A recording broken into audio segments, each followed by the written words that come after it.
পারবেন না। আপনি 10 মিনিটই শ্রবণ করুন, বসে শ্রবণ করুন। যারা অসমর্থ তাদের ক্ষেত্রে আলাদা, যারা আসনে বসতে পারেন না তারা দূরে আঙ্গিনার থেকে অদূরে চেয়ারে বসতে পারেন, কিন্তু সেবাসাঙ্গিনার ভেতরে চেয়ারে নয়, কিংবা দাঁড়িয়ে থাকতে পারেন। কিন্তু যারা সমর্থ একটু বসুন, এদিকে অনেক জায়গা আছে, মায়ের এদিকে আসুন, পিছনে জায়গা নেই, একটু এদিকে আসুন কৃপা করে। একাগ্রতাটা খুবই জীবনে প্রয়োজন। একাগ্র হৃদয়ে শরীরই তোমারই নিভে সুখানল।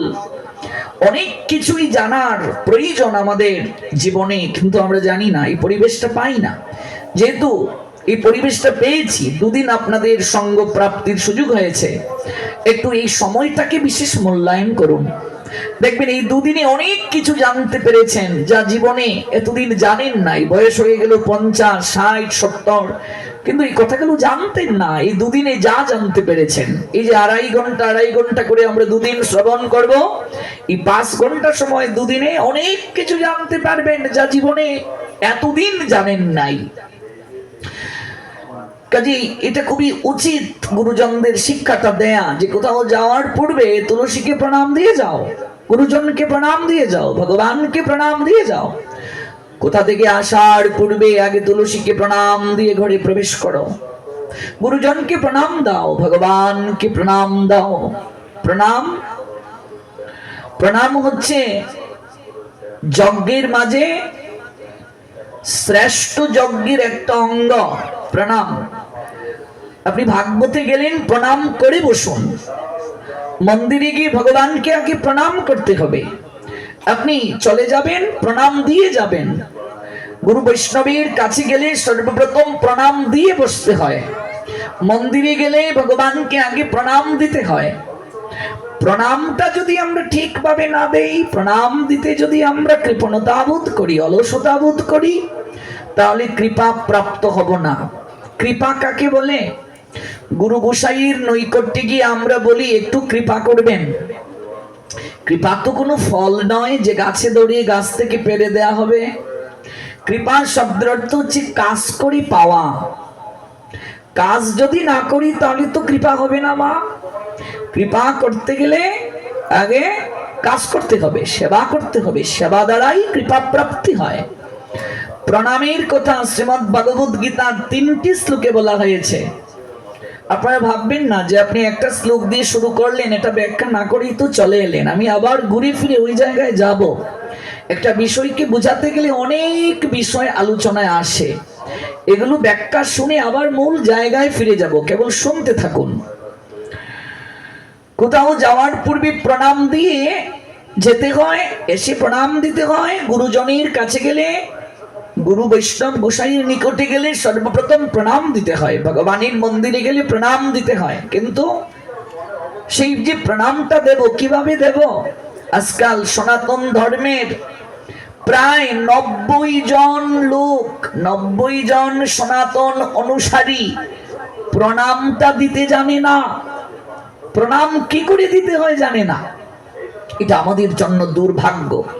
কোথায় মাথা নত করতে হয় আমরা জানি না। যে জায়গায় মাথা নত করা দরকার সেখানে আমরা মাথা নত করি না।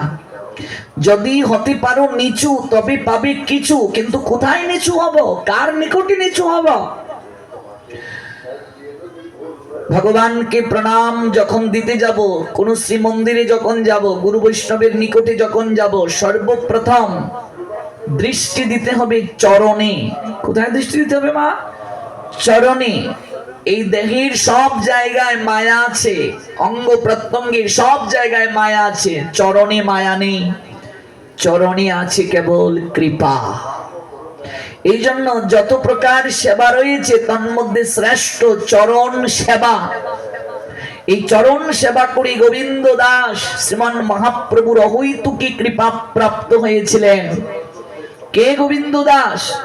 শ্রীমান মহাপ্রভুর জ্যেষ্ঠ গুরু ব্রাতা। তো জ্যেষ্ঠ গুরু ব্রাতা তো গুরুতুল্য, তিনি চরণ সেবা করছেন মহাপ্রভুর। মহাপ্রভু সেই অনুমোদন কি দিয়েছিলেন? প্রথমে দেননি। যখন গুরুদেব ঈশ্বর পরিপাদ দেহ রেখে সদামে যাবেন, গোবিন্দ দাস ক্রন্দন শুরু করেছে, গুরুদেব আপনি আমায় ছেড়ে চলে যাবেন, আপনাকে ছাড়া কি করে থাকবো? জীবন যৌবন সকল কিছু জলাঞ্জলি দিয়ে আপনার চরণে এসে আশ্রয় নিয়েছিলাম। আপনি তো কৃপা করে এই জীবনের উদ্দেশ্য কি জানালেন, এই জীবনে পরম পাথেয় কি, কর্তব্য কি, তাই তো জানালেন। ভগবানকে অবলোকন করিনি, কিন্তু আপনার মাধ্যমে ভগবানকে অনুভব করতে পেরেছি। হে গুরুদেব, আপনার অবর্তমানে, আপনার অদর্শনে আমি বেঁচে থাকতে পারবো না, আমার পক্ষে দেহ ধারণ করে থাকা সম্ভব নয়। আপনি কৃপা করে যাবেন না। ঈশ্বর পরিপাদ তিনি বলছেন, জগতে অনেক কর্তব্য তো সম্পাদন করলাম পুত্র, এবার যে নিত্য লীলায় যাওয়া প্রয়োজন, নিত্য সেবায় অংশগ্রহণ করা প্রয়োজন। পুত্র, জগতের গুরু যিনি, তার গুরু হলাম, যার কারণে আমি এই জীবনে ভগবানের সেবা থেকে বঞ্চিত হলাম।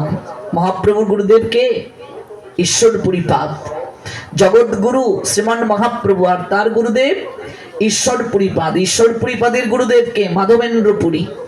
জগতের গুরু যিনি, তার গুরু হলাম। ঈশ্বর পরিপাদ শ্রীমান মহাপ্রভুর গুরু কেন হলেন? একমাত্র গুরু কৃপায় মাধবেন্দ্র পুরীকে এমন ভাবে তিনি সেবা করেছিলেন, সেবায় সন্তুষ্ট করলেন। শ্রীপাদ মাধবেন্দ্র পুরী একদিন ঈশ্বর পুরীকে ডেকে বললেন, আয় আয় বাবা, আমার কোলে আয়, তোকে একটু প্রেমালিঙ্গন দান করি। গুরু নিষ্ঠা কাকে বলে মনে রাখবে। সদ্গুরুর কৃপা যতদিন পর্যন্ত না হবে, ততদিন যাবৎ কোনোদিন ভক্তি লাভ হয় না। সদ্গুরু কি করে চিনব? যেই কৃষ্ণ তত্ত্ববেত্তা সেই গুরু হয়, যিনি তত্ত্বদ্রষ্টা গুরু হবেন, তিনি পরম্পরাভুক্ত হবেন, চতুর সম্প্রদায় ভুক্ত। তিনি কখনো ভগবানকে নিবেদন না করে কিছু গ্রহণ করবেন না। তিনি কখনো নেশা জাতীয় দ্রব্যাদি গ্রহণ করবেন না। তিনি কখনো দ্রুত ক্রীড়ার সঙ্গে যুক্ত থাকবেন না। তিনি অবৈধ মৈথুন কার্য করবেন না। তিনি অপাত্রে বীজ দেবেন না। তিনি এগুলো যেমন নিজে পালন করবেন, শিষ্যদেরকেও পালন করাবেন, তারপর বীজ দেবেন, এসেই দীক্ষা দেবেন না। আমরা যেখান থেকে দীক্ষা নিয়েছি সেটি গৌড়ীয় মঠ, আমাদেরকে গেলেই দীক্ষা দেন না। আগে আমাদেরকে আচরণ করতে হয়, শিখতে হয়, জানতে হয়, পাত্র প্রস্তুত করে তারপর বীজ দেয়া হয়। একজন তত্ত্বদ্রষ্টা গুরু সহজে কাউকে দীক্ষা দেবেন না। দীক্ষা দেওয়া মানে কি? সন্তান গ্রহণ করা। সন্তান গ্রহণের পূর্বে একজন পিতামাতা কি চিন্তা করেন? যে আমার জমি আছে কিনা, আমার মানুষ করার শক্তি সামর্থ্য আছে কিনা, আমার বাসস্থান আছে কিনা, আমি যে 4টা সন্তান নেব, আমি তাদেরকে কি মানুষ করতে পারবো, জায়গা আছে কি, বাড়ি আছে কি, এগুলো চিন্তা করেন কি না? গুরুদেবও চিন্তা করবেন, আমি যে সন্তান গ্রহণ করব, শিষ্য গ্রহণ করব, আমি তাদেরকে কি মানুষ করতে পারবো, আমার কি সেই সামর্থ্য আছে? যিনি যথার্থ সদ্গুরু অধিক শিষ্য গ্রহণ করবেন না, কারণ শিষ্যের সকল পাপ গুরুকে বহন করতে হয়। অধিক শিষ্য গ্রহণ করবেন না, লোভের বশবর্তী হয়ে অধিক শিষ্য গ্রহণ করবেন না তিনি। এই জন্য যিনি যথার্থ গুরু, তিনি পাত্র প্রস্তুত করে বীজ দেবেন, এবং বীজ দেওয়ার পূর্বে যেমন তিনি পাত্র প্রস্তুত করবেন, বীজ দেওয়ার পরও তিনি পরিচর্যা করবেন। তিনি অবশ্যই পরম্পরাভুক্ত হবেন, কৃষ্ণ তত্ত্ববেত্তা হবেন। এমন তত্ত্বদ্রষ্টা গুরুর সান্নিধ্য যতদিন পর্যন্ত প্রাপ্ত হতে জীব না পারবে, ততদিন পর্যন্ত ভক্তি লতা বর্ধিত হবে না। এজন্যই চৈতন্য চরিতামৃত বললেন, ব্রহ্মাণ্ড ভ্রমিতে কোনো ভাগ্যবান জীব গুরু কৃষ্ণ প্রসাদে পায় ভক্তি লতা বীজ। ব্রহ্মাণ্ড ভ্রমণ করতে করতে গুটি কয়েক ভাগ্যবান জীবের পক্ষে এই অহৈতুকী প্রসাদ প্রাপ্তির সুযোগ হয়। কৃষ্ণ কৃপায় গুরু মিলে, গুরু কৃপায় কৃষ্ণ মিলে। তাহলে আমি সদ্গুরু কি করে পাবো, কি করে চিনবো? সাধারণ মানুষ কি করে চিনবে? এজন্যই নামের আশ্রয় নিতে হবে। হরিনাম করতে থাকুন, ওই হরিনাম একদিন আপনাকে হাত ধরে সদ্গুরুর কাছে নিয়ে যাবে। নামই আপনাকে চিনিয়ে দেবে যে আমি তো নেশা করি বাবা, আমার হরিনামে অধিকার আছে, নিশ্চয়ই হরিনাম করতে থাকুন। আমি তো মদ খাই বাবা, আমি তো অখাদ্য কুখাদ্য গ্রহণ করি, তবুও হরিনাম করতে থাকুন। দেখবেন ওই হরিনাম করতে করতে এমন একদিন সময় আসবে আপনি আর নেশাই করতে পারবেন না, আপনি আর মদ খেতে পারবেন না, অখাদ্য খেতে পারবেন না। ওই নামই আপনার ভেতর থেকে ওই সকল কুঅভ্যাস দূর করিয়ে দেবে। হরিনাম করতে থাকুন, হরিনামই আপনার একমাত্র মহা ঔষধ। যে জগাই মাদাই হরিনাম শুনলে তেরে আসতো, সাধু দেখলে তেরে আসতো মারতে, ওই জগাই মাদাই যেদিন হরি নামের আশ্রয় নিল, নিতাই চাঁদের কৃপা পেল, গৌর হরির কৃপা পেল, জগাই মাদাইকে ডেকে বলছে, জগাই বলে শুন রে মাধাই ভাই, কাল শুনেছি ওই হরির নাম লাগলো বিষের নিয়ায়, আজ কেন নাম মিঠা লাগে রে। যে জগাই মাদাই মারতে এলো হরি নাম শুনে, ওই জগাই মাদাই যাকে রাস্তায় পাচ্ছে হাতে ধরে পায়ে ধরে বলছে, ওগো সময় চলে যাচ্ছে, জীবনের বেলা পূর্ব গগন থেকে পশ্চিম গগনে ঢলে যাচ্ছে, কি করলে একটিবার হিসাব মেলাও, আমাদের সঙ্গে দুটো বাহু তুলে একবার বদন ভরে হরি বলো। ওই জগাই মাদাই নাম শুনলে তেরে মাস মারতে আসতো, ওই জগাই মাদাই যাকেই পাচ্ছেন তাকে হাত ধরে পা ধরে বলছেন হরিনাম করার কথা। ভোরবেলা সুরধনী গঙ্গার ঘাটে গিয়ে জগাই মাদাই পড়ে থাকেন সাধু চরণদুলি প্রাপ্তির জন্য। সন্ধ্যা বেলায় গঙ্গার ঘাটে গিয়ে গোড়াগড়ি দেন, কত ভক্ত বৈষ্ণব ওই গঙ্গার ঘাট ধরে স্নান করতে এসেছে তাদের চরণদুলিতে অভিষিক্ত হওয়ার জন্য। তাই নামের আশ্রয় গ্রহণ করলে নাম হাত ধরে নিয়ে যাবে সদ্গুরুর কাছে, নামের কাছে। প্রমাণ তো ধ্রুব মহারাজ, তিনি তো জানতেন না ভগবান কোথায় আছেন, গুরুদেব প্রয়োজন ভগবান আরাধনার জন্য, কিছুই তো জানতেন না। ধ্রুব কেঁদে কেঁদে যাকে পেতেন তাকেই বলতেন, তুমি কি দেখেছো গো আমার পদ্ম পলাশ লোচন হরিকে? মন্ত্র জানেন না, সাধনার পদ্ধতি জানেন না, কেবল নয়নের জলে ডাকেন, কোথায় আছো হৃদয়েশ, কোথায় আছো পদ্ম পলাশ লোচন ভগবান। বৈকুণ্ঠের আসন কম্পিত হলো, লক্ষ্মী দেবী উতলা হলেন, প্রভুকে অনুনয় করলেন, প্রভু নারদকে পাঠালেন, যাও আমার কাছে আসার পথটা দেখিয়ে দাও। নারদ এলো, নারদের হাতে বীণা, বদনে নারায়ণের নাম। ধ্রুব চরণে প্রণাম দিয়ে বলছে, তুমি কি আমার পদ্ম পলাশ লোচন হরি? নারদ বলছেন, না আমি তোমার হরি নই, আমি হরিদাস। আমি আমি হরির কাছে কি করে যেতে হয় সেই পথটা তোমায় দেখিয়ে দিতে পারি। ধ্রুব চরণ দুটি জড়িয়ে ধরে কেঁদে কেঁদে বলল, তাহলে বলো না গো তিনি কোথায় থাকেন? আমার মন জীবন উতলা, আমি যে কতকাল ধরে চাতক পাখির নিয়ে অপেক্ষার প্রহর গুনছি, একটিবার দু নয়ন ধরে তাকে দর্শন করব বলে। কোথায় আছেন তিনি, কোথায় থাকেন তিনি? নারদ তখন ধ্রুবকে দীক্ষা দিলেন, এরপরই ধ্রুব প্রাপ্ত হলেন, দর্শন করলেন ভগবান শ্রীহরিকে। তাই চৈতন্য চরিতামৃত জানালেন, কৃষ্ণ যদি কৃপা করেন কোন ভাগ্যবানে, গুরু অন্তর্যামী হয়ে শিকান আপনে। কৃষ্ণ কৃপাতে সদ্গুরুর কৃপা হয়, আর সদ্গুরুর কৃপায় কৃষ্ণ কৃপা হয়। একজন প্রকৃত সাধুই তো সাধুকে চিনতে পারবে, একজন সাধারণ মানুষ সাধুকে চিনবে কি করে? এখানে একজন সাধু যদি আসেন, তিনি প্রথমে এসে সংবাদ নেবেন সাধু কজন আছেন, কে কে প্রসাদ পাচ্ছেন। এক গ্রামে সাধু গেলে উনি সংবাদ নেন, কে প্রসাদ পায় গো, একটু প্রসাদ পাওয়ার ইচ্ছে ছিল। আর একজন গাজাকুর এলে তিনি সংবাদ দেবেন তার দলে কজন আছে। কাজেই প্রকৃত সাধুই তো প্রকৃত সাধুকে চিনতে পারে, সাধারণ মানুষ কি করে সদ্গুরু চিনবে? প্রকৃত সাধু চিনবে, এই জন্য সাধারণ মানুষের কেবল নাম বদনে নেয়া প্রয়োজন।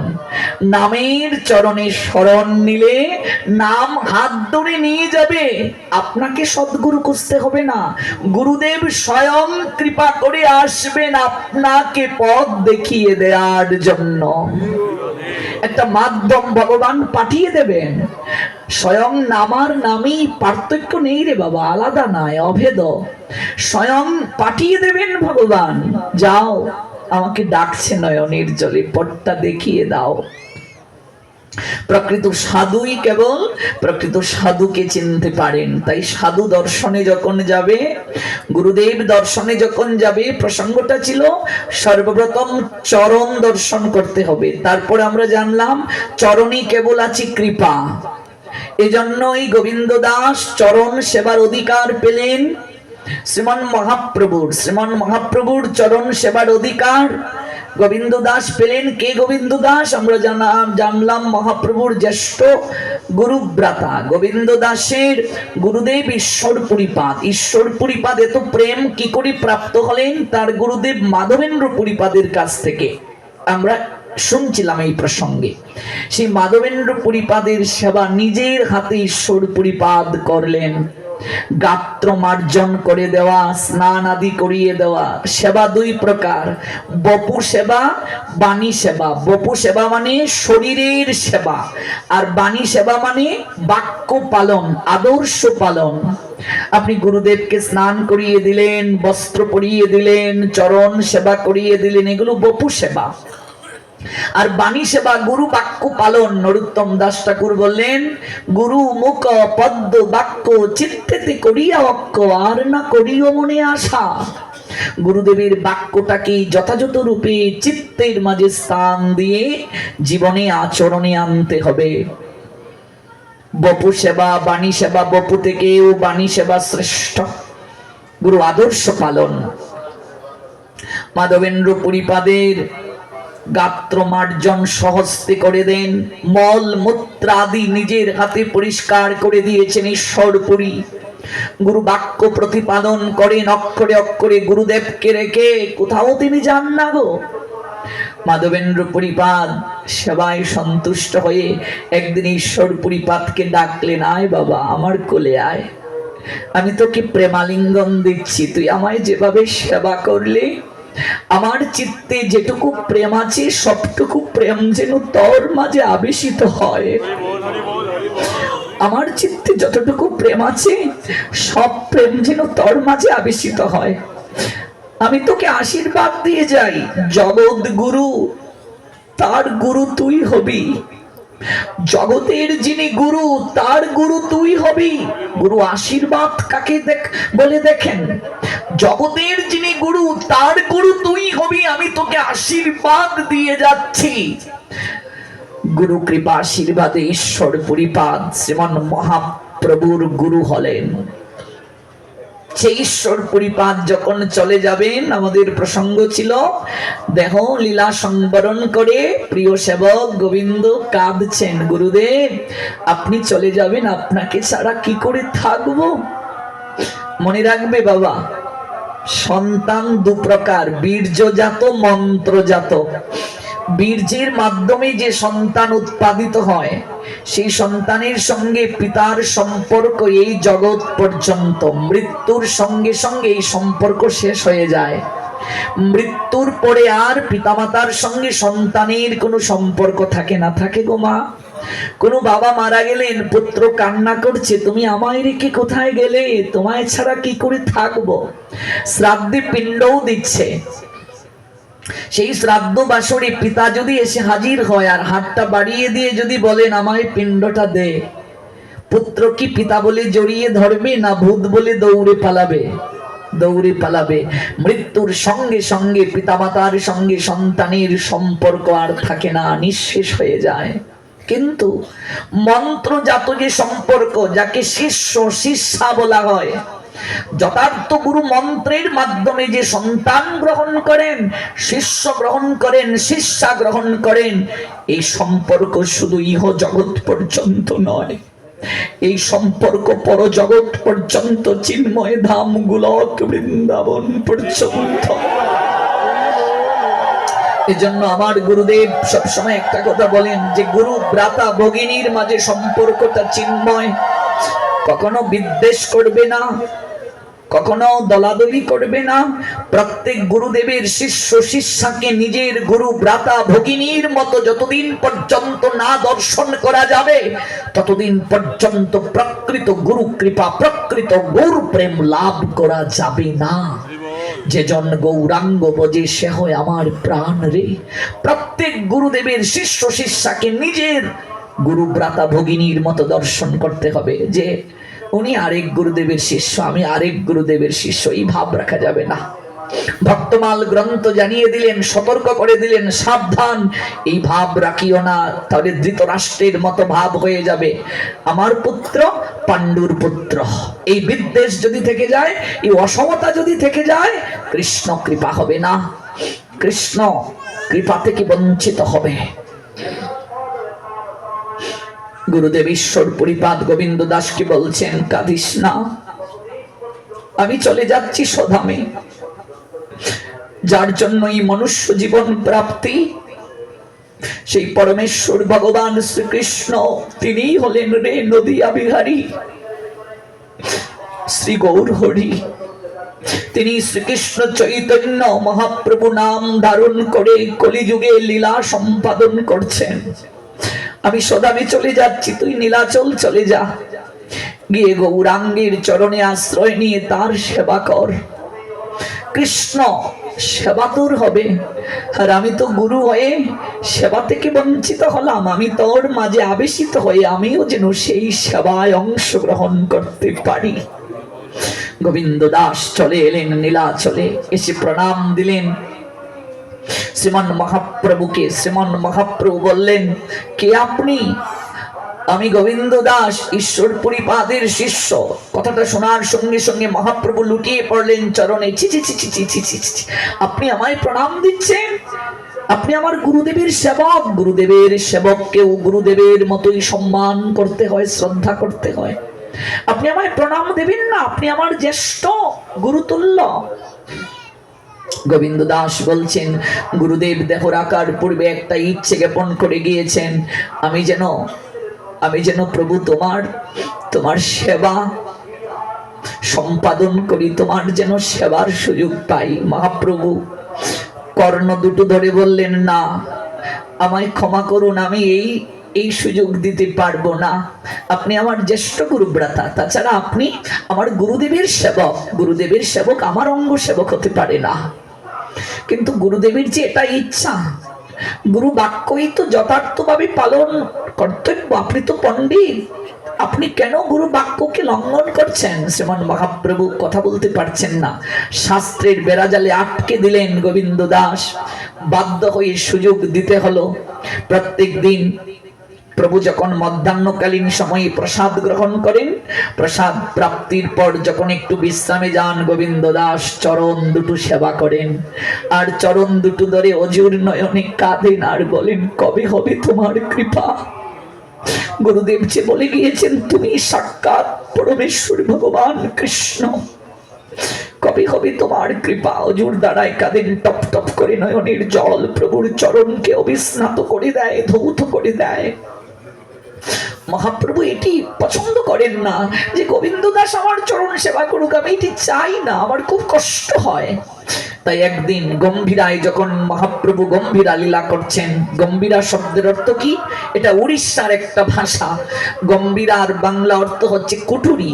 আগেরকার রাজা জমিদারদের বাড়িতে গুপ্তধন রাখার জন্য ছোট্ট একটা ঘর করা হতো, কুঠিরি। ওই কুঠুরিটারই উড়িষ্যার ভাষা গম্ভীরা। ওই গম্ভীরায় যখন মহাপ্রভু লীলা করছেন, ভজন সাধনে রাধাভাবে বিভোর হয়ে তিনি সর্বদা নয়নের জল বরিশন করেন, সেখানে গোবিন্দ দাস চরণ সেবা করেন প্রভুর। প্রভু একদিন গোবিন্দ দাস গম্ভীরায় প্রবেশের পূর্বেই তিনি গিয়ে শয়ন করে নিলেন। গোবিন্দ দাস খুবই চালাক, প্রভু যাওয়ার অনেক পূর্বে গিয়ে বসে থাকেন প্রভুর চরণ সেবার জন্য। কৃষ্ণ ভক্ত চালাক হয়, সেবা করতে গেলে প্রকৃত ভক্ত সে সর্বদা সুযোগ খুঁজবে, আমি কি করে সেবা করবো, আর আমরা কি করে সেবায় ফাঁকি দেব। ওই সেবাটা যদি আরেকজন করে নেন তাহলে আমি বাঁচলাম, আমার করার প্রয়োজন হলো না, কিংবা করে করে করাতে হয়। কিন্তু প্রকৃত ভক্ত যে ভজনে অগ্রগতি করতে চায়, যে কৃপা প্রাপ্ত হতে যায়, সে নিজে সেবা করবে, কাউকে সেবা করতে দেবে না, জোর করে সেবা করবে। এটাই বৈষ্ণবতা। গোবিন্দ দাস অনেক পূর্বে গিয়ে ওই গম্ভীরার মাঝে প্রবেশ করেন। মহাপ্রভু তাই চালাকি করে আরেকদিন গোবিন্দ দাস যাওয়ার পূর্বে, অনেক পূর্বে তিনি গিয়ে শয়ন করে রইলেন। এমন ভাবে শয়ন করলেন যেন কেউ ভেতরে প্রবেশ করতে পারে না। যদি করতে হয় প্রভুকে ডিঙ্গিয়ে যেতে হবে। সনাতন শাস্ত্রে একটা নিয়ম আছে, মা, কাউকে ডিঙ্গিয়ে যেতে নেই। শয়ন করলে কাউকে ডিঙ্গিয়ে যেতে নেই, তাহলে অপরাধ হয়। গিয়ে ডাকছেন গোবিন্দ দাস। গম্ভীরার সম্মুখে গিয়ে দেখেন প্রভু গম্ভীরার সামনে শুয়ে আছেন, ভেতরে প্রবেশের সুযোগটা নেই। মনটা বিষণ্ণ হয়ে গেল গোবিন্দ দাসের। তিনি মনে মনে বলছেন, আজ প্রভুর সেবা থেকে বঞ্চিত হলাম। প্রভু, ও প্রভু, আমায় একটু ভিতরে প্রবেশের কৃপা করে সুযোগ দাও। মহাপ্রভু কথা বলছেন না, চোখ দুটো বন্ধ। তিনি বুঝাচ্ছেন তিনি শয়ন করছেন। গোবিন্দ দাস ভেতরে প্রবেশ করতে পারছেন না, তাই গায়ের উত্তরি দিয়ে প্রভুর মস্তক থেকে চরণ পর্যন্ত ঢেকে দিলেন গোবিন্দ দাস। বলছেন, এখানে কেউ আছে বলে আমার মনে হচ্ছে না, তাই উপর দিয়ে চলে গেলেন। কৃষ্ণ যে ভজে সে বড় চতুর। প্রভুর চরণ সেবা করছেন। কয়েক ঘন্টা পর প্রভুর নিদ্রা ভঙ্গ হলো। প্রভু তাকিয়ে দেখেন গোবিন্দ দাস। ও গোবিন্দ, এখনো তুমি চরণ সেবা করছো, প্রসাদ পাবে না? গেলে না কেন? বলছি, প্রভু তুমি শুয়ে আছো, তোমাকে ডিঙ্গিয়ে কি করে প্রসাদ পেতে যাই? মহাপ্রভু বললেন, ডিঙ্গিয়ে আসতে পারলে আর যেতে পারছো না? গোবিন্দ দাস তখন একটা চমৎকার কথা বলেছিলেন, যা আমাদের শিক্ষণীয়। প্রভু, আমি তোমাকে ডিঙ্গিয়ে এসেছি আমার নিজের সুখের জন্য নয়, তোমার সুখ বিধান করার জন্য, তোমার সেবার জন্য। তোমার সেবা করার জন্য যদি আমাকে লক্ষ লক্ষ অপরাধ করতে হয়, সে অপরাধ করে যদি আমাকে নরক কুণ্ডে পতিত হয়ে পচে মরতে হয়, তাতেও আমি রাজি আছি। কিন্তু এখন যদি তোমায় ডিঙ্গিয়ে যাই, সেটি যে আমার সুখ বিধানের জন্য হবে। প্রভু, আমি আমার নিজের সুখের জন্য কি করে অপরাধ করতে পারি? কিন্তু আমি তোমার সুখের জন্য আমি অনন্ত অপরাধ করতে পারি। গুরু সুখের জন্য, ভগবত সুখের জন্য, ভজন করার জন্য যদি কেউ হাজার হাজার মিথ্যে কথাও বলে, সেই মিথ্যেটা পাপ বলে গণ্য নয়, মহাপুণ্য বলে গণ্য। আপনি চাকুরি করেন, ভাগবত পাঠে যাবেন, ছুটি পাচ্ছেন না, আপনি মিথ্যে বললেন যে আমার শরীর অসুস্থ, আজকে আমি যেতে পারবো না। এই মিথ্যে বলেও যদি ভাগবত পাঠে আসেন, তাহলেও আপনার কোনো পাপ হবে না, এটাও আপনার পুণ্য বলে গণ্য। কিন্তু যদি নিজের সুখের জন্য কেউ মিথ্যে বলে, নিজের ইন্দ্রিয় তৃপ্তির জন্য যদি কেউ মিথ্যে বলে, তাহলে সেই মিথ্যেটা পাপ বলে গণ্য। কিন্তু কৃষ্ণ সুখের জন্য, পিতামাতার সেবার জন্য, গুরু বৈষ্ণবের সেবার জন্য যদি কেউ ছলনার আশ্রয় নেয়, ধর্ম প্রতিষ্ঠার জন্য যদি কেউ ছলনা করে, মহাভারতে ভগবান কৃষ্ণ বললেন ছলনাটাও ধর্ম। এই জন্য ধর্মযুদ্ধে দ্রোণাচার্যকে মারার জন্য ছলনার আশ্রয় নিলেন গোবিন্দ। অশ্বত্থামা পুত্রের প্রতি এতটা মোহ দ্রোণাচার্যের, তাই পিটিয়ে একটা অশ্বত্থামা নামক হাতিকে মেরে ফেললেন, আর যুধিষ্ঠিরকে দিয়ে বলালেন অশ্বত্থামা মারা গেছে। সংবাদটা শোনার সঙ্গে সঙ্গে দ্রোণাচার্য অস্ত্রবাণ ত্যাগ করেছিলেন। এই যে গোবিন্দ এখানে ছলনার আশ্রয় নিলেন, এটি কি অধর্ম? না, এটি ধর্ম। ধর্ম সংস্থাপনের জন্য, প্রতিপালনের জন্য যদি কেউ মিথ্যেরও আশ্রয় নেয়, ছলনারও আশ্রয় নেয়, সেটিও ধর্ম বলে গণ্য। তোমার সুখবিধানের জন্য আমি অনন্ত অপরাধ করতে পারি প্রভু, কিন্তু নিজের সুখবিধানের জন্য আমি করতে পারি না, এটা পাপ বলে গণ্য, অপরাধ বলে গণ্য। আমরা ভোগারতি কীর্তনে গাই, শ্রী গোবিন্দ দাস করে পাদ সম্মা হন, প্রভুর চরণ সেবা করেন। কোন প্রসঙ্গ থেকে এত দূর গেলাম? চরণে মায়া নাই, সব জায়গায় মায়া আছে। এই জন্য গুরু বৈষ্ণব ভগবান দর্শন করতে যখন আমরা যাব, সর্বপ্রথম দৃষ্টিটা দেব চরণে। চরণ দর্শন না হলে প্রকৃত দর্শন হলো না। চরণ দর্শন করে ধীরে ধীরে ভগবানের মন্দিরের বিগ্রহের মস্তক পর্যন্ত আসতে হবে। তারপরেই প্রণাম নয়, দুটো বাহু তুলে আত্মসমর্পণ করতে হবে। এই হাত দুটো তোলার অর্থ কি? আত্মসমর্পণ, সারেন্ডার যাকে বলে। মহাপাপীও যদি সারেন্ডার করে ভগবানের কাছে, তার শাস্তির পরিমাণ কমে যায়। যুদ্ধক্ষেত্রে কেউ যদি সারেন্ডার করে বন্দুকটা হাতে তুলে নিয়ে যদি হাত তুলে, তাকে কি মারা যাবে? মারা যাবে না। এটা যুদ্ধের নীতি বিরুদ্ধ। কেউ সারেন্ডার করলে তাকে মারা যায় না। বন্দী করতে পারেন কিন্তু মারতে পারবেন না, পিছন থেকে গুলি করতে পারবেন না। এটা যুদ্ধের নীতি বিরুদ্ধ। এই জন্য দেখবে মহা অপরাধীও যদি গিয়ে থানায় সারেন্ডার করে, সৎ আচরণ করে, তার শাস্তির পরিমাণটা কিছু কমে যায়। আমরা মাতৃ জটরি গোবিন্দের কাছে কথা দিয়ে এসেছিলাম, প্রভু তোমার সকল কথা মানব, তোমার আইন মানব।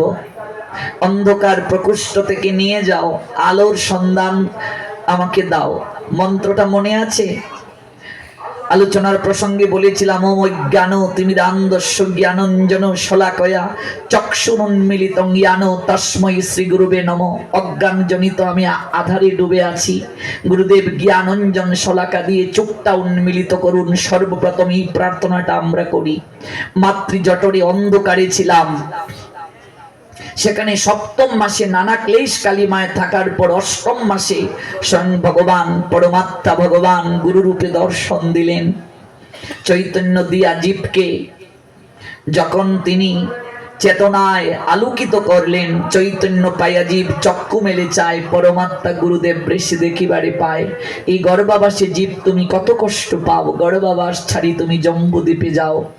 ওই আলোর জগতে এলাম, অন্ধকার থেকে আলোর জগতে। আবার যেদিন যাব, সেদিনও একটা অন্ধকার জগতে যাব। স্ত্রী পুত্র কন্যা পরিবার পরিজন কেউ সেদিন সঙ্গে থাকবে না। অন্ধকারে ছিলাম, যাব অন্ধকারে, কেউ সেদিন সঙ্গে যাবে না। এজন্য দেখবে তিন বেলা, প্রাতকালে, মধ্যাহ্নকালে, সন্ধ্যাকালে আমরা বাতি জ্বালাই। সেজুতি যাকে বলে, সন্ধ্যার প্রদীপ, মধ্যাহ্নের প্রদীপ, প্রাতকালের প্রদীপ। 1 মাস কার্তিক মাসে আমরা প্রদীপ জ্বালাই, আরতি করি। এই প্রদীপ জ্বালানো আরতির অর্থ কি? আত্মনিবেদন। পঞ্চ প্রদীপে ধরি কর্পূর বাতি, ললিতা সুন্দরী করে যুগল আরতি। ওই পঞ্চ প্রদীপ মানেটা কি? পঞ্চ প্রদীপের মানে কি? 5টা সলিতা কেন? 6টাও তো সলিতা হতে পারত, 7টাও তো হতে পারত, 4টাও তো হতে পারত, 5টা কেন? পঞ্চ প্রদীপ, 5টা সলিতা মানে 5টা জ্ঞান ইন্দ্রিয়ের প্রতীক। ইন্দ্রিয় 10টা, 5টা কর্মেন্দ্রিয়, 5টা জ্ঞানেন্দ্রিয়। মন হচ্ছে সকল ইন্দ্রিয়ের রাজা। ওই পঞ্চ প্রদীপ হলো 5টা জ্ঞানেন্দ্রিয়ের প্রতীক। প্রত্যেক দিন আরতি করছি আর মনে মনে প্রার্থনা করা উচিত, আমার এই ইন্দ্রিয়গুলো বিষয় বাসনার অন্ধকারে নিমজ্জিত আছে। প্রভু তুমি কৃপা করে আমার এই ইন্দ্রিয়গুলোকে জাগ্রত করে দাও, আলোকিত করে দাও। অন্ধকারে ছিলাম, তোমাকে প্রতিশ্রুতি দিয়ে এলাম, আজ ভুলিয়া তোমার সংসারে আসিয়া পেয়ে নানাবিধ ব্যথা। ভুলে গেলাম তোমার সঙ্গে সম্পর্কটা ক্ষীণ হয়ে গেছে, যার কারণে আমার এত দুঃখ। অন্ধকার থেকে আনলে আলোর জগতে, ওই জায়গা থেকে আবার অন্ধকারে একা একা যাব। সেদিন সবাই আত্মীয় স্বজন আমায় ঘিরে থাকবে, কেউ কিছু করতে পারবে না। অন্ধকারে ছিলাম, অন্ধকারে যাব।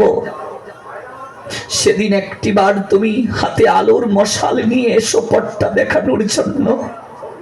তাই প্রতিদিন দীপ জ্বালা। আরতি মানে আত্মনিবেদন, ইন্দ্রিয়গণকে নিবেদিত করা হচ্ছে তোমার সেবায়, যেন ইন্দ্রিয়গুলো উৎসর্গ করতে পারি। প্রভু সেদিন আলোর মশালটা দেখিও। আর গুরুদেবকে প্রার্থনা নিবেদন, জ্ঞানঞ্জন শলাকা দিয়ে চোখটা উন্মিলিত করে দাও। গুরুদেব হাতটা ধরে সেদিন গোবিন্দের চরণ তলিতে ভবের গাতে আমায় তুলে দেবেন। হাতে আলোর মশালটা নিয়ে হাতটা ধরে সেদিন গোবিন্দ চরণ তরিতে ভবের ঘাটে তুলে দেবেন।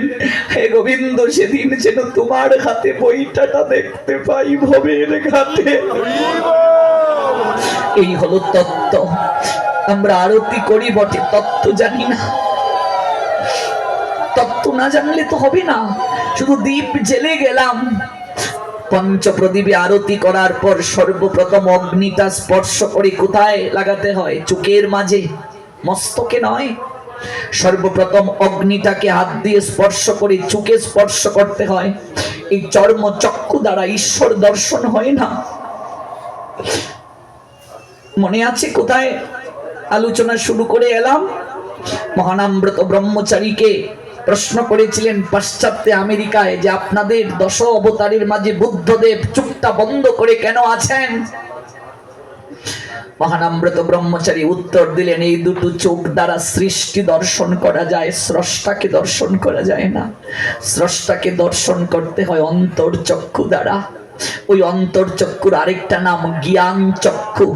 এই জন্য আরতি করে ওই অগ্নি রশ্মিটা দুটো চোখের মাঝে স্পর্শ করি, গুরুদেবের কাছে প্রতিদিন প্রার্থনা করি, জ্ঞান চক্ষুটা উন্মিলিত করে দিন গুরুদেব, প্রজ্বলিত করে দিন। মনে রাখবে, সাধক যত উপরে উঠে যাবে তত গোলমাল কোলাহল পছন্দ করবে না। সে তখন একাকিত্ব চাইবে, নিবৃত্তি চাইবে। আমরা ঠাকুর ঘরে গিয়ে 5টা মিনিট বসতে চাই না, বসার সময় নাই। এত হই হুল্লোড়, দৌড়া দৌড়ি। ভাগবত পাঠে গিয়ে যে একটু বসবো, একটু যে শান্ত হয়ে বসবো। শান্ত হয়ে না বসলে শান্তি পাওয়া যায় না। শান্ত হও, শান্তি পাবে। আমাদের অশান্তির কারণ কি? আমরা শান্ত নই, আমরা ছুটছি, ব্যস্ততার ভুবনে ছুটছি। বুকে হাত দিয়ে বলুন তো, যারা এসেছি এই 24 ঘন্টার মাঝে কতটা সময় ভগবানের জন্য রাখি আমরা? 3 বেলা একটু প্রার্থনা নিবেদন করার সময়টাও নাই অনেকের। একটা স্বাস্থ্য গবেষণায় দেখা গিয়েছে, করোনার সময়ে মানুষ, সুস্থ একজন মানুষ 2.25 লক্ষ টাকার অক্সিজেন প্রতিদিন প্রকৃতি থেকে গ্রহণ করে। যদি আইসিইউতে তাকে নেওয়া হয়, যে কৃত্রিম তাকে অক্সিজেন দেয়া হয়, একজন সুস্থ মানুষের প্রতিদিন খরচ যায় 2.25 লক্ষ টাকা। করোনার সময় হিসাব করেছে স্বাস্থ্য গবেষণা কেন্দ্র। মারে, লাইট জ্বলছে, প্রতি মাসে বিল দিতে হয়। ফ্যান চালিয়ে বাতাস গ্রহণ করছি, প্রতি মাসে বিল দিতে হয়। মোটর দিয়ে জল তুলছি, বিল দিতে হয়। একদিন সূর্যদেব যদি বলেন আমার বিলটা পরিশোধ করো, কি বলবো সেদিন? পবন যদি বলে এই যে আমি তোমাদের বাতাস দিচ্ছি, ফ্যান দিয়ে যে বাতাস শরীরে স্পর্শ করাচ্ছ, শীতল হচ্ছ, বিল দিতে হয়, আমার বিলটা দাও। ভগবান এই সকল দেবতাগণকে নিযুক্ত করেছেন আমাদের সেবার জন্য। দেবতারা ভগবানের শক্তির প্রকাশ। কতটা অকৃতজ্ঞ আমরা, কতটা কৃতজ্ঞতা জ্ঞাপন করি। এই করোনার সময়ে প্রত্যক্ষ একটা ঘটনা, জনজীবন যখন থমকে গিয়েছিল, মানুষ বুঝেছিল জীবন কত বৈচিত্র্যময়। আমার এক ভক্ত মাসি কেঁদে কেঁদে আমায় বলেছিলেন করোনার পরে, বাবারে তোমার পাঠগুলো আমায় বাঁচিয়ে রেখেছে। তোমার মেশু কাছের ওই পারে আর আমি ওই পারে। ও ওই পাশ থেকে কাছের মাঝে হাতটা দিয়েছে, আমি ওই পাশ দিয়ে কাছের মাঝে হাতটা দিয়েছি। দুইজন কত কাছে, কিন্তু একটু স্পর্শ করতে পারছি না বাবা, একটু জড়িয়ে ধরতে পারছি না। জীবনে এত বৈচিত্র্যময়। সেদিন অনুভব করলাম প্রত্যেকটা মানুষ একা আসে, যাওয়ার সময় একা যায়। মাঝখানে কত অভিনয় করছি আমরা, কত অভিনয়, কত আহাজারি, কত অহংকার, কত বংশের মর্যাদা, কত জ্ঞানের, কত দাম্ভিকতা। কিন্তু বাবারে, নিঃসঙ্গতাই জীবনের মূল কথা। মানুষ আসে নিঃসঙ্গ হয়ে, যায় নিঃসঙ্গ হয়ে। গোবিন্দ ব্যতীত কেউ আপনার নয়। তোমার পাঠটা আমায় বাঁচিয়ে রেখেছে। তোমার মেসু মরলো, দেখতে পারলাম না, লাশটা স্পর্শ করতে পারলাম না। এই করুণা আমাকে বুঝিয়ে দিয়েছে সম্পর্ক শুধু ওই মাসিকে নয়, আমাদের প্রত্যেককেই বুঝিয়ে দিয়েছে, চিনিয়ে দিয়েছে। এটা প্রত্যক্ষ ঘটনা। আইসিইউ থেকে বের করা হলো একজন ধনাঢ্য ব্যক্তি, 3.5 লক্ষ টাকা তার বিল এলো। বিলের কাগজটা হাতে নিয়ে লোকটা কান্না করছে। সেবিকা, নার্স যে বলছে, বাবু আপনার তো অনেক টাকা, আপনি বেঁচে ফিরেছেন, আপনি উপরওয়ালাকে ধন্যবাদ দিন, কান্না করছেন কেন? বিলের কাগজ দেখে লোকটা বলছে, মারে 3.5 লক্ষ টাকা বিল এসেছে, এটা দেখে আমি কান্না করছি না। কান্না কেন করছেন? মারে আমি কান্না করছি এই ভেবে, এই চিন্তা করে, এটা অনুভূতি হয়েছে আমার রে মা। মাত্র কয়েক ঘন্টা আমাকে কৃত্রিম বাতাস দেওয়ার কারণে আমাকে 3.5 লক্ষ টাকা বিল পরিশোধ করতে হচ্ছে, কিন্তু যে আমাকে সারা জীবন বিনামূল্যে বাতাস দিল রে মা, আমি যে একটিবারও প্রাণ খুলে সেই ঠাকুর গড়ে গিয়ে একটা প্রণাম দেইনি, একটু তাকে প্রার্থনা জানাইনি, একটু হৃদয়ের আর্তনাদ নিবেদন করিনি, একটু কৃতজ্ঞতা জ্ঞাপন করিনি। তিনি যখন আমার কাছে জবাব চাইবেন, বিল পরিশোধের কথা বলবেন, সেদিন কোন মুখে তার কাছে গিয়ে দাঁড়াবো? অনুভব করুন, একটু ভাবুন। ভাবার জন্য মনুষ্য জীবন প্রাপ্তি। হুঁশ জ্ঞান যার নাই তাকে মানুষ বলে না। কুকুর, ছাগল, বিড়াল, কৃমিকীট, তাদেরও জীবন আছে, কিন্তু তাদের বিচার ক্ষমতা নাই, তাদের মনুষ্যত্ববোধ নাই। মানুষ সর্বশ্রেষ্ঠ জীব, নৃদেহ আদ্যম সুলভম সুদুর্লভম। মানুষ সর্বশ্রেষ্ঠ। বহু জন্মের সুকৃতির প্রভাবে মনুষ্য জীবন প্রাপ্তি হয় আমাদের। এই জীবনে যার বিচার ক্ষমতা হলো না, বিশ্লেষণ করার ক্ষমতা হলো না, সে মানুষ নয়। মানুষ আকৃতিতে পশু, সে জানোয়ার। সে পশু আহার গ্রহণ করে, মানুষও আহার গ্রহণ করে। পশু নিদ্রা যায়, মানুষও নিদ্রা যায়। পশুর মৃত্যু ভয় আছে, মানুষেরও মৃত্যু ভয় আছে। পশু বংশ বিস্তার করে, মানুষও বংশ বিস্তার করে। আমিও যদি কেবল ঘুম থেকে উঠে দুমুঠু খেয়ে গিয়ে ব্যবসায় চেয়ারে বসলাম, আর রাত্রিবেলা এলাম, একটু স্ত্রী সঙ্গ করলাম, মাঝে মাঝে আর সন্তান উৎপাদন করলাম, তাহলে আমার আর পশুর মাঝে পার্থক্যটা কোথায়? অর্থ যে প্রয়োজন নেই আমি তা বলছি না, ব্যবসার যে প্রয়োজন নেই আমি তা বলছি না, চাকুরির যে প্রয়োজন নেই তা আমি বলছি না। ব্যবসা, বাণিজ্য, চাকুরি সকল কিছুরই প্রয়োজন আছে, কিন্তু মনে রাখবে, যিনি ব্যবসা দিলেন, চাকুরি দিলেন, সকল কিছু দিলেন, তার জন্য কি একটু সময় রাখা উচিত নয়? তাকে কি সর্বাগ্রে প্রাধান্য দেওয়া উচিত নয়? আমরা তো ল্যাংটা এসেছিলাম, ল্যাংটা যাব। আপনার পূর্বে ওই সংসার ছিল, এই বাড়ি ছিল। পরলোকগত নিরঞ্জন বাবু, তার আগে ওই সংসার ছিল, এই বাড়ি ছিল। তিনি চলে যাওয়ার পর সংসার আছে। আপনার আমার প্রত্যেকেরই যে বাড়িতে আছি, যে সংসারে আছি, আগে সংসার ছিল আমরা আসার আগে।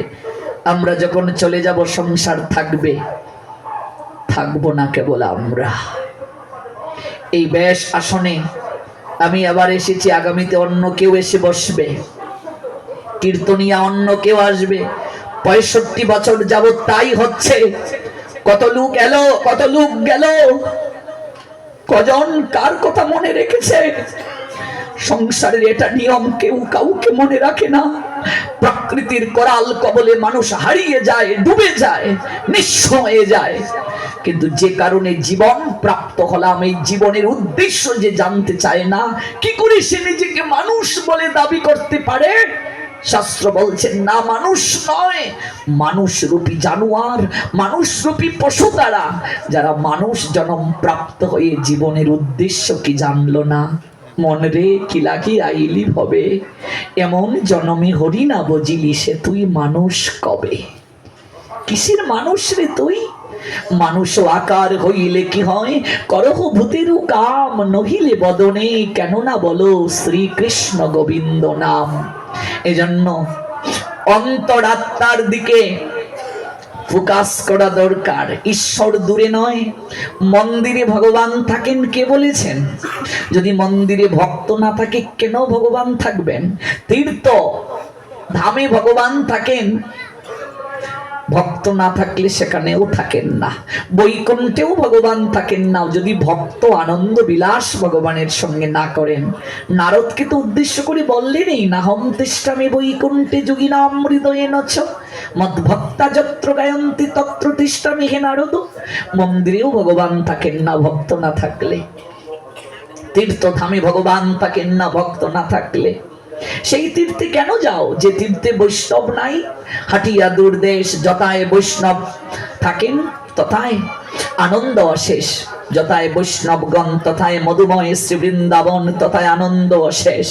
এই জন্য মনে রাখবি, বহু জন্মের ভাগ্য থাকলে বৈষ্ণব আসিয়া মিলে। যে গৃহে সাধু আসে, বৈষ্ণব আসে, সেই গৃহকর্তা গৃহকর্তীর কত জীবনের যে সৌভাগ্য। সাধুরা যেখানে আসেন তারা বিষয় চিন্তা করেন না, তারা কুচিন্তা করেন না, তারা ঈশ্বর চিন্তা করেন। তারা আরতি কীর্তন করেন, তারা ভোগ নিবেদন করেন, তারা হরিগুণগান করেন। একজন গৃহকর্তা, একজন সংসারী মানুষের কমপক্ষে বছরে অসমর্থ হলেও রাত্র এনে একজন সাধুকে, প্রকৃত সাধুকে তার গৃহে রাখবে, একটু তাকে আরতি কীর্তন করাবে, একটু ভোগ লাগিয়ে প্রসাদ পাবে। সেই গৃহকর্তা গৃহকর্তীর সংসারের আগত যত যন্ত্রণা অশান্তি সকল কিছু বিনাশ হয়ে যায়। এই জন্য বৈষ্ণব সঙ্গীতে মন মহাজন জানালেন, আনন্দিত অনুক্ষম সদা হই কৃষ্ণ প্রসঙ্গ। বহু জন্মের সৌভাগ্য থাকলে সাধু বৈষ্ণবের সাহচর্যের সুযোগ হয়। সাধু সঙ্গে থাকলে, বৈষ্ণব সঙ্গে থাকলে সতত আনন্দে থাকা যায়, আনন্দ বিধান হয় চিত্তে। তাই সাধুর নিকটে গিয়ে একটু বসো, বৈষ্ণবের সম্মুখে গিয়ে একটু বসো, শান্ত হয়ে বসো, একটু জ্ঞান উপদেশ নাও, একটু ভগবানের কথা শোনো, দেখবে চিত্তে আনন্দ পাবে, চিত্তটা নির্মল হয়ে যাবে, অনুভব হবে। বাবা একটা জিজ্ঞাসা করছি বিনম্র চিত্তে, ঘুমানোর আগে ভাববে। মায়েদেরকেও বলছি, এখানে যাদের আগমন হয়েছে কারো বয়স 50 আছে কি নেই, 60 আছে কি নেই? আমার মনে হয় 70 আছে, কিন্তু 80-র উপরে কেউ নেই। এই 40, 50, 60, 70 এই বয়স যে হলো, 50 বছরের জীবনে, 60 বছরের জীবনে, 70 বছরের জীবনে, শাস্ত্র আমাদের জিজ্ঞাসা করছে, বাবা নিজের জন্য কি করলে? প্রশ্নটা কি মা? নিজের জন্য কি করলে? ঘুমানোর আগে 5টা মিনিট নিজেকে প্রশ্ন করবে। যদি বলো তোমার মেসুর সঙ্গে যখন বিয়ে হয়েছিল টিনের ঘর ছিল, এখন আমি একটা বিল্ডিং এ থাকি, এটা নিজের জন্য? মরার সঙ্গে সঙ্গে বিল্ডিং থেকে বের করে ওই তুলসীর তলে শুইয়ে দেবে, যে তুলসীর তলে 3 বেলা নিয়ম করে মাথা ঠুকাই না। এখানে অনেক লোক আছে যে তুলসীর তলে দিনে একটা প্রণামও দেয় না, অথচ মরার সঙ্গে সঙ্গে বিল্ডিং থেকে বের করে ওই তুলসীর তলে শুয়ে দেয়া হবে না? ভুল বলেছি মা? মরার সঙ্গে সঙ্গে কানের দুলটা খুলে ফেলে দেবে, নাকের নুলকটা খুলে দেবে, না সঙ্গে দেবে, হাতের বালাটা খুলে দেবে, শরীরের সকল অলংকার খুলে দেবে। যে শঙ্খ সিঁদুর স্বামী উপহার দিয়েছে সেটিও চরণ দিয়ে, চরণের অঙ্গুলি দিয়ে মুছে দিয়ে শঙ্খটাকেও খুলে রেখে দেবে। মারে এত সুন্দর করে দেহ সাজালে, মরার সঙ্গে সঙ্গে সব স্বজনাদি রেখে দেবে খুলে, কিন্তু যার সঙ্গে যাবে সেই তুলসীর মালাটা অনেকেই এখনো পরিধান করলো না। অনুভব করলে, ভাবলে যে তুলসীর তলে প্রণাম দেয়া দরকার। তুলসী কৃষ্ণ প্রেয়সী, যার কৃপা হলে কৃষ্ণ কৃপা হয়। সেই তুলসীর তলে প্রণাম দেই না, মরার পরে সর্বপ্রথম দুটো চোখের মাঝে কোন পাতা দেয়? তুলসী পত্র। মস্তকে রাখে কি? তুলসী বৃক্ষ। সঙ্গে যায় কি? তুলসী। যিনি চিরসঙ্গী, আমি বলছি না যে আপনি অলংকার পরবেন না, পরুন, কিন্তু তার সঙ্গে তুলসীর মালাটা কেন দিলেন না? এখনো সময় হয়নি, এটা ভাবছেন আপনি? 8 বছর বয়স থেকে একাদশী ব্রত শুরু করতে হয়, তুলসী কণ্ঠে মালা দিতে হয়। যার কণ্ঠে তুলসীর মালা নাই, ভগবান শ্রী নারায়ণ বলছেন আমি তার প্রণাম পর্যন্ত গ্রহণ করি না। আমি তার মুখ দর্শন করি না। বিবাহের সময় দেখবে তাগা আনতে হয়, তাগা বুঝেন তো, কোমরে যে পরা হয়। বিবাহের সময় দেখবে তাগা, পৈতা, মালা এগুলো আনতে হয়। বিবাহের সময় বরকে তুলসীর মালা পরিয়ে দেয়, কনেকে মালা পরিয়ে দেয়, তাগা দেয় বরকে। বিয়াও শেষ, মালাও শেষ। শ্রাদ্ধ বাসরে দেখবে পৈতা, তাগা, তারপর মালা এগুলো আনা হয়। বাপের শ্রাদ্ধ দিল, বাৎসরিক শ্রাদ্ধ করলো, ছেলের গলায় মালা পরিয়ে দিল, শ্রাদ্ধ শেষ, 1 মাস পর মালাও শেষ। কত অকৃতজ্ঞ আমরা, কত অসভ্য আমরা, কতটা স্বার্থপর আমরা। প্রকৃত আপনার যে, তাকে আপনার করতে পারলাম না। প্রকৃত নিজের জন যে, তাকে নিজের ভাবতে পারলাম না। এজন্য মহাজন আক্ষেপ করে বললেন, সংসারে মজিলে রে মন, গৌরাঙ্গ ভুলিলে, না শুনিলে সাধুর কথা। ইহকাল পরকাল রে মন, দুকাল খোয়াইলে খাইলে আপন মাথা। নিজের মাথা নিজে চিবিয়ে খাচ্ছি। এই জন্য অলঙ্কার আদির সঙ্গে তুলসীর মালাটাও ধারণ করুন, এটাই প্রকৃত সাজ। ব্রজের ভাবে গুরুদেবের কাছে গান গাওয়া হয়, দয়াল গুরু গো ব্রজের ভাবে সাজাও দেহ কান। আমার দেহটা ব্রজের ভাবে সাজিয়ে দাও। মরার পরে ব্রজের ভাবে সাজালে হবেটা কি? মরার পরে মরা বেটাকে তিলক দেয়, মরা বেটার বুকের মাঝে গীতা দেয়, মরাকে হরিনাম শুনিয়ে শুনিয়ে শ্মশানে নিয়ে যায়। ও বাবা, মরাকে যে হরিনাম শুনিয়ে শুনিয়ে শ্মশানে নিয়ে যায়, মরার কানে কি হরিনাম যায়? যায় বাবা? মরাকে হরিনাম শুনিয়ে হবেটা কি? মরার কানে তো হরিনাম যায় না। আজকে সারা বাংলায় ঘুরে দেখলাম, এখনো সনাতন ধর্মে হিন্দু সমাজের 100 ছেলের মাঝে 90টা হিন্দুর ছেলে ধুতি পরতে জানে না। এর থেকে লজ্জার কি হতে পারে? তুমি সনাতন ধর্মের হিন্দু সমাজের লোক, তুমি ধুতিটাই পরতে পারো না। আমি বলছি না যে আপনি সব সময় ধুতি পরে থাকুন, আমি সেটা বলছি না। লুঙ্গি তো হিন্দুদের কখনো পরিধানের পোশাকই না, এটা তো ম্লেচ্ছ জবনদের পোশাক। আজকে আমরা দিন দিন ম্লেচ্ছ হয়ে যাচ্ছি, জবন হয়ে যাচ্ছি। আমি বলছি না যে আপনি সব সময় ধুতি পরে থাকুন। আপনি ব্যবসা বাণিজ্য চাকরি করবেন, আপনি সব সময় ধুতি পরতে পারবেন না, প্যান্টও পরার হয়তো সুযোগ নেই। আমি বলছি না যে আপনি পরবেন না, পরুন, কিন্তু অন্তত শিখে রাখা তো দরকার। ধুতিটা আপনি আহ্নিক করবেন, একটু ধুতিটা পড়ুন। আপনি ভাগবতে যাবেন, সুযোগ আছে, একটু ধুতিটা পরে যান। ধুতি নেই, প্যান্টটা পরে যান, লুঙ্গি কেন? অন্তত আপনি একটু অঞ্জলি দিতে যাবেন, আপনার মেয়েটাকে বলুন, মারে একটু শাড়িটা পরে যা, একটু সংস্কৃতি। অন্তত ছেলেটাকে বলুন, আজকের দিনে অন্তত ধুতিটা পরে যা, অঞ্জলিটা দিতে গিয়ে ধুতিটা পরে যা। অঞ্জলি দিতে যাবে, মন্দিরে যাবে, শাড়িটা পরে যা, এটা সংস্কৃতি। আপনি সব সময় শাড়ি নাই পরুন, আমি এই নিয়ে আপনাকে বলছি না। আপনি বাসায় কি পরবেন এটা আপনার ব্যক্তিগত স্বাধীনতা, আমি বলবো না, কিন্তু আপনি মন্দিরে যাবেন, শাড়িটা পরে যান। আপনি ভাগবত পাঠে যাবেন, শাড়িটা পরিধান করে যান। কোন জায়গায় কোন পোশাক পরতে হয়, কোন জায়গায় কোন আচরণ করতে হয়, এই শিক্ষাটা তো আমাদের জানা দরকার। আমরা যে সনাতনী হিন্দু, আমাদেরও তো একটা ব্যক্তিগত স্বাতন্ত্র্য আছে, আমাদেরও তো একটা রুল অফ রেগুলেশন আছে। যেমন ওরা যেমন নামাজ পড়তে যায়, দেখবেন অজু করে, মাথায় টুপি পরে, তাদের নির্ধারিত পোশাক পরে। আপনি আপনার ধর্মীয় আচরণ অনুষ্ঠান করবেন, আপনি আপনার পোশাকটা পরবেন না। অনেকে যদি ধুতি পরে, ধুতিটা পরে লুঙ্গির মতো পিছনে গুজা দেয় না, ধুতিই পরতে পারে না। এক জায়গায় পাঠিয়ে গেলাম, এক বাবা, তার বাড়িতে বৈষ্ণব সেবা, বাবা লুঙ্গি পরে আসছে আর যাচ্ছে। বললাম, বাবা আপনি সব সময় লুঙ্গি পরে, এই নিয়ে আমি কোনো কথা বলবো না, অন্তত আজকের দিনে একটু ধুতিটা পরে যান। আপনার বাড়িতে এত সাধু বৈষ্ণবরা আসা যাওয়া করছেন। বাবা হেসে বললেন, বাবা রে, আমায় আর লজ্জা দেবেন না, জীবনে একবারই ধুতি পরেছিলাম, ঠাকুরদা পরিয়ে দিয়েছিল। কখন?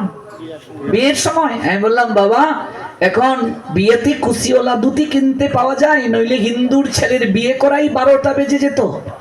তুমি কেমন হিন্দু, লজ্জা করে না? নিজেকে হিন্দু বলে পরিচয় দাও, ধুতিটাই পড়তে জানো না। অন্তত একটু ঠাকুর করে যাব, প্রণাম দেব, ধুতিটা পরিধান করে যাব। কোন কোন বাড়িতে ধুতিই নেই, আরেক বাড়ির থেকে গিয়ে ধুতি আনে। হাই রে মানুষ, মারা যাওয়ার পরে যে কুদাল দিয়ে মাটি গর্ত করে, কুদাল নাই, আরেক বাড়ি থেকে কুদাল কিনে আনে। গৃহকর্তার যে বাড়িতে মৃদঙ্গ নাই, করতাল নাই, কাশি নাই, শঙ্খ নাই, কুদাল নাই, সে আবার কিসের গৃহকর্তা, কিসের সনাতনী হিন্দু? যা নিত্য প্রয়োজন, যা মানুষের সঙ্গী, অন্তত অন্তিমের সহচরী, তা নাই গৃহে, তা নাই ঘরে, তা নাই। মরার পরে দেখবে মরা বেটাকে আমরা ধুতি পরাই, মরা বেটাকে আমরা তিলক পরাই, মরা বেটাকে বৈষ্ণব সাজাই, মরা বেটাকে আমরা বুকের মাঝে গীতা দেই। মৃত ব্যক্তির বুকে কোনোদিন গীতা দেবেন না, এর মতো পাপ হতে পারে না, এর মতো অপরাধ হতে পারে না। ভগবান নিজে বলছেন অর্জুনকে উদ্দেশ্য করে, গীতা মে হৃদয়ং পার্থ, গীতা আমার হৃদয়, গীতা মে সারমুত্তমম, গীতা মে জ্ঞান মত্তুগ্রম, গীতা মে জ্ঞান মব্বয়ম, গীতা মে চুত্তমং স্থানং, গীতা মে পরমং পদম, গীতা মে পরমং গুজ্জং, গীতা মে পরম গুরু, গীতাশ্রয়হম তিষ্ঠামি, গীতা মে পরমং গৃহং, গীতা জ্ঞানং সমাশ্রিত ত্রিলোকিং পালয়ামহম। গীতার জ্ঞানকে আশ্রয় করে ভগবান জগৎ প্রতিপালন করেন। গীতা পরম গুরু, গীতা ভগবানের পরম পদ, গীতা ভগবানের গৃহ, গীতা গৃহে ভগবান বসবাস করেন। মানুষ যখন দেহ রাখে, আত্মা চলে গেলে দেহটাকে স্পর্শ করলে স্নান করা হয়, সে অপবিত্র দেহের মাঝে পবিত্র ধর্মগ্রন্থ গীতা আমরা দিয়ে দেই।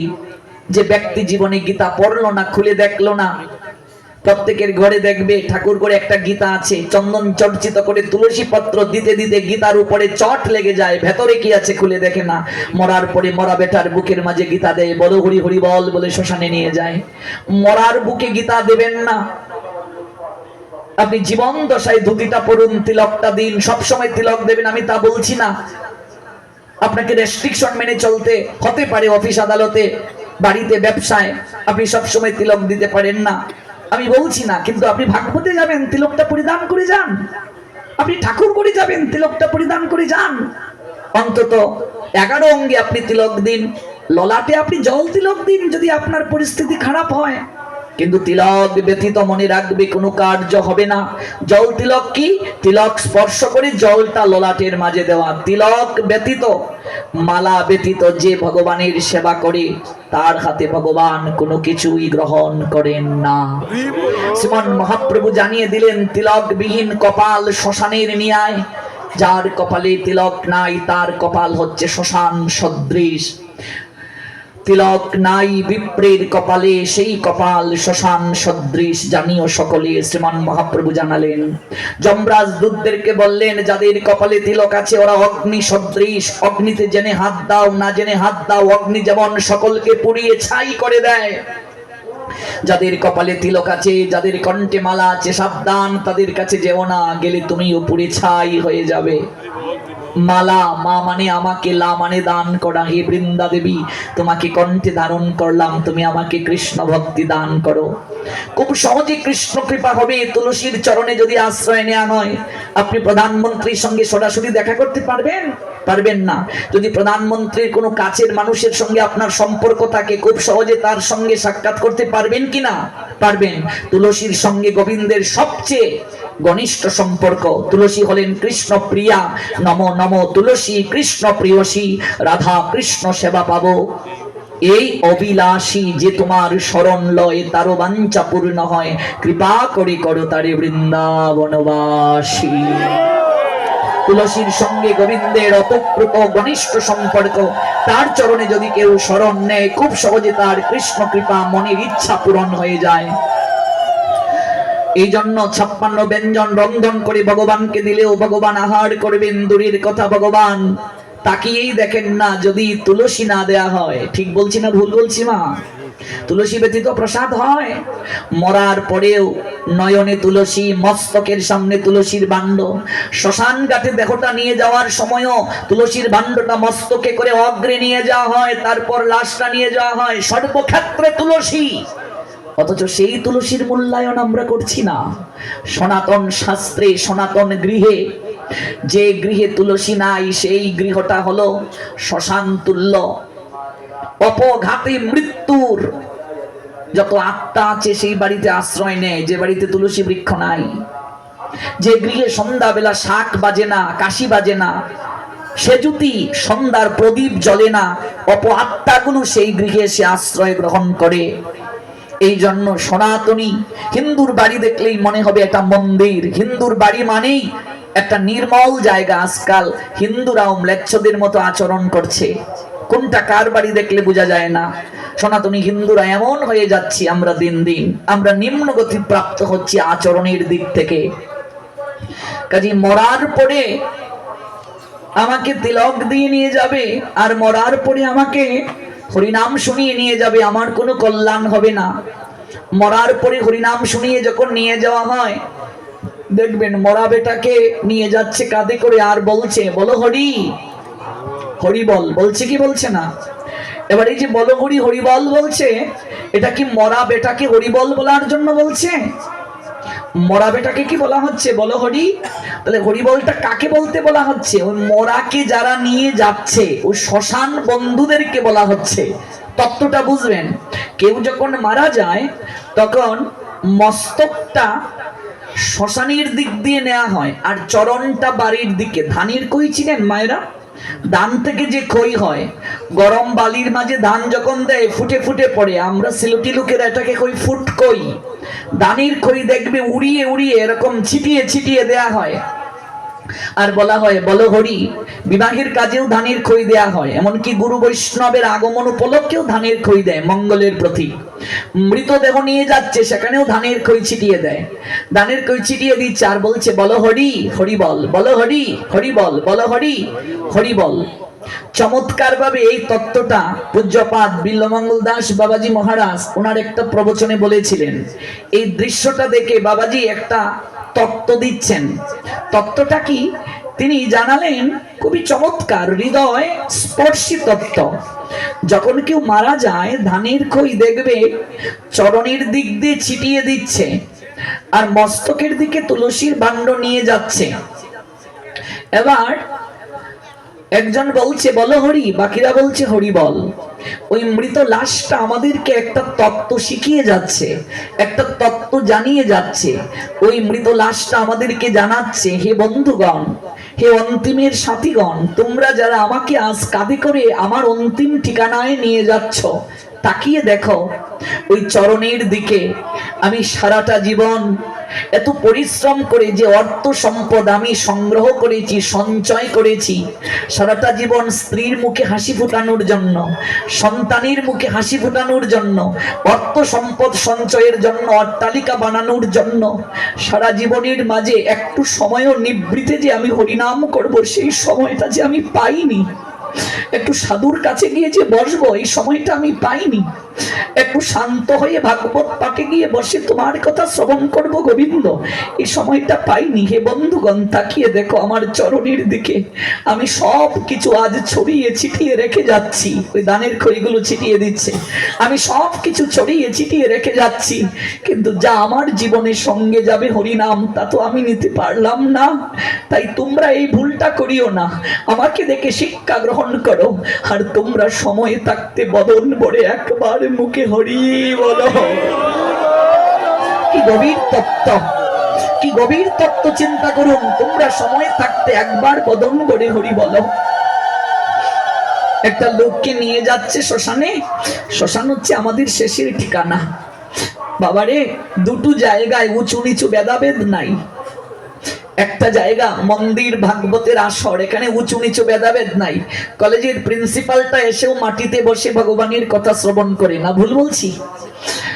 মন্দিরে কি আলাদা আসন দেয়া হয় কলেজের প্রিন্সিপালের জন্য? না, এখানে সবাই সমান, এখানে সবাই গোবিন্দ দাস, কৃষ্ণ দাস। ভাগবতের আসরে, মন্দিরে, মন্দির প্রাঙ্গণে ভাগবতের আসরে উঁচু নিচু ভেদাভেদ নাই, সবাই সমান। আর আরেকটা জায়গা শ্মশান, এখানে উঁচু নিচু ভেদাভেদ নাই, সবাই সমান। সবাইকে গিয়ে একটা জায়গায় নিঃশেষ হতে হয়। এখানে উঁচু নিচু ভেদাভেদ নাই, সবাই সমান। দুটো জায়গায় উঁচু নিচু ভেদাভেদ নেই রে মা। একটা লোককে শ্মশানে নিয়ে যাচ্ছে কাঁধে করে, ছোট্ট ছেলে এই দৃশ্যটা দেখে বাবাকে প্রশ্ন করছে। বাবার কোলে করে একটা ছেলে যাচ্ছে, এই দৃশ্যটা দেখে বাবাকে প্রশ্ন করছে, ও বাবা, ওরা সবাই কি করছে? বাবা বলে উঠলেন, ওরা সবাই হরিনাম করছে, কীর্তন করছে। ছোট্ট ছেলে কৌতূহল বশত বাবাকে বলছে, বাবা সবাই হরিনাম করছে, যে লোকটা শুয়ে আছে সে কেন হরিনাম করছে না?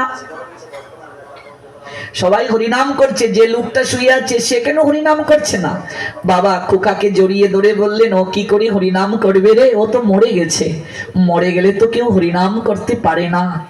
ছোট্ট খোকা বাবার চোখের দিকে ফেল ফেল করে তাকিয়ে বলল, বাবা মরে গেলে যদি কেউ হরিনাম করতে না পারে, আমি তো তোমাকে একটা দিনও হরিনাম করতে দেখি নাই, তাহলে তুমিও কি মরে গেছো বাবা? কথাটা বুঝলে? হৃদয়কে স্পর্শ করেছে, যদি করে সার্থক, এই পাঠ সার্থক। আর যদি হৃদয় এই কথার পর স্পর্শ না করে, বুঝবে লক্ষ জন্মের ময়লা জমে হৃদয় পাথর হয়ে গেছে। আমরা কতজন মরার দলে এখানে যারা আছি, কতজনের জপমালা হাতে আছে। মরার পরে তোমার শ্রাদ্ধ বাসরে নাম যজ্ঞ করবে, তোমার কল্যাণ হবে কি? এগুলো মনসান্তনা। যে সন্তান বাপ মার সেবা করলো না, মা বাবাকে আহার দিল না, মরার পরে 10 গ্রামের লোক নিমন্ত্রণ করে খাওয়ালে সেই বাপ মার কোনো কল্যাণ হয় না। এগুলো মনসান্তনা। মরার পরে শ্রাদ্ধে কে কত খাওয়ালো, কে কত দান করলো, মৃত ব্যক্তির কোনো কল্যাণ হয় না। এগুলো মনসান্তনা। তাই নিজের উদ্ধারের চিন্তা নিজেকে করে যেতে হয়। নিজের উদ্ধারের চিন্তা নিজে করবে হরিনাম করে। ছেলে বলছে, তোমাকে তো একটা দিনও হরিনাম করতে দেখিনি বাবা, তাহলে তুমিও কি মরে গেছো এই লোকটার মতো? কোকাটাকে বুকে জড়িয়ে ধরে কেঁদে কেঁদে সেই বাবা বলছে, কথাটা কি বললে রে? আমার এই জায়গাটাতে বড় আঘাত লেগেছে রে বাবা। সত্যি তো, আমি তো এমন করে ভাবিনি। আমি জীবিত থেকেও মরার দলে রে বাবা, আমি মৃত প্রায়। ওই লোকটাকে হরিনাম করে শ্মশানে নিয়ে যাচ্ছে, ঠিকই তো, ওর কানে তো হরিনাম যাচ্ছে না। কুকারে তুই আমার চেতনায় আঘাত করে আমায় চৈতন্য দান করলে, আমি তোকে কথা দিচ্ছি বাবা, আমি আর মরার দলে থাকবো না। আমি প্রতিদিন কিছু সময় হলেও কৃষ্ণ নাম গাইব, হরিনাম করব।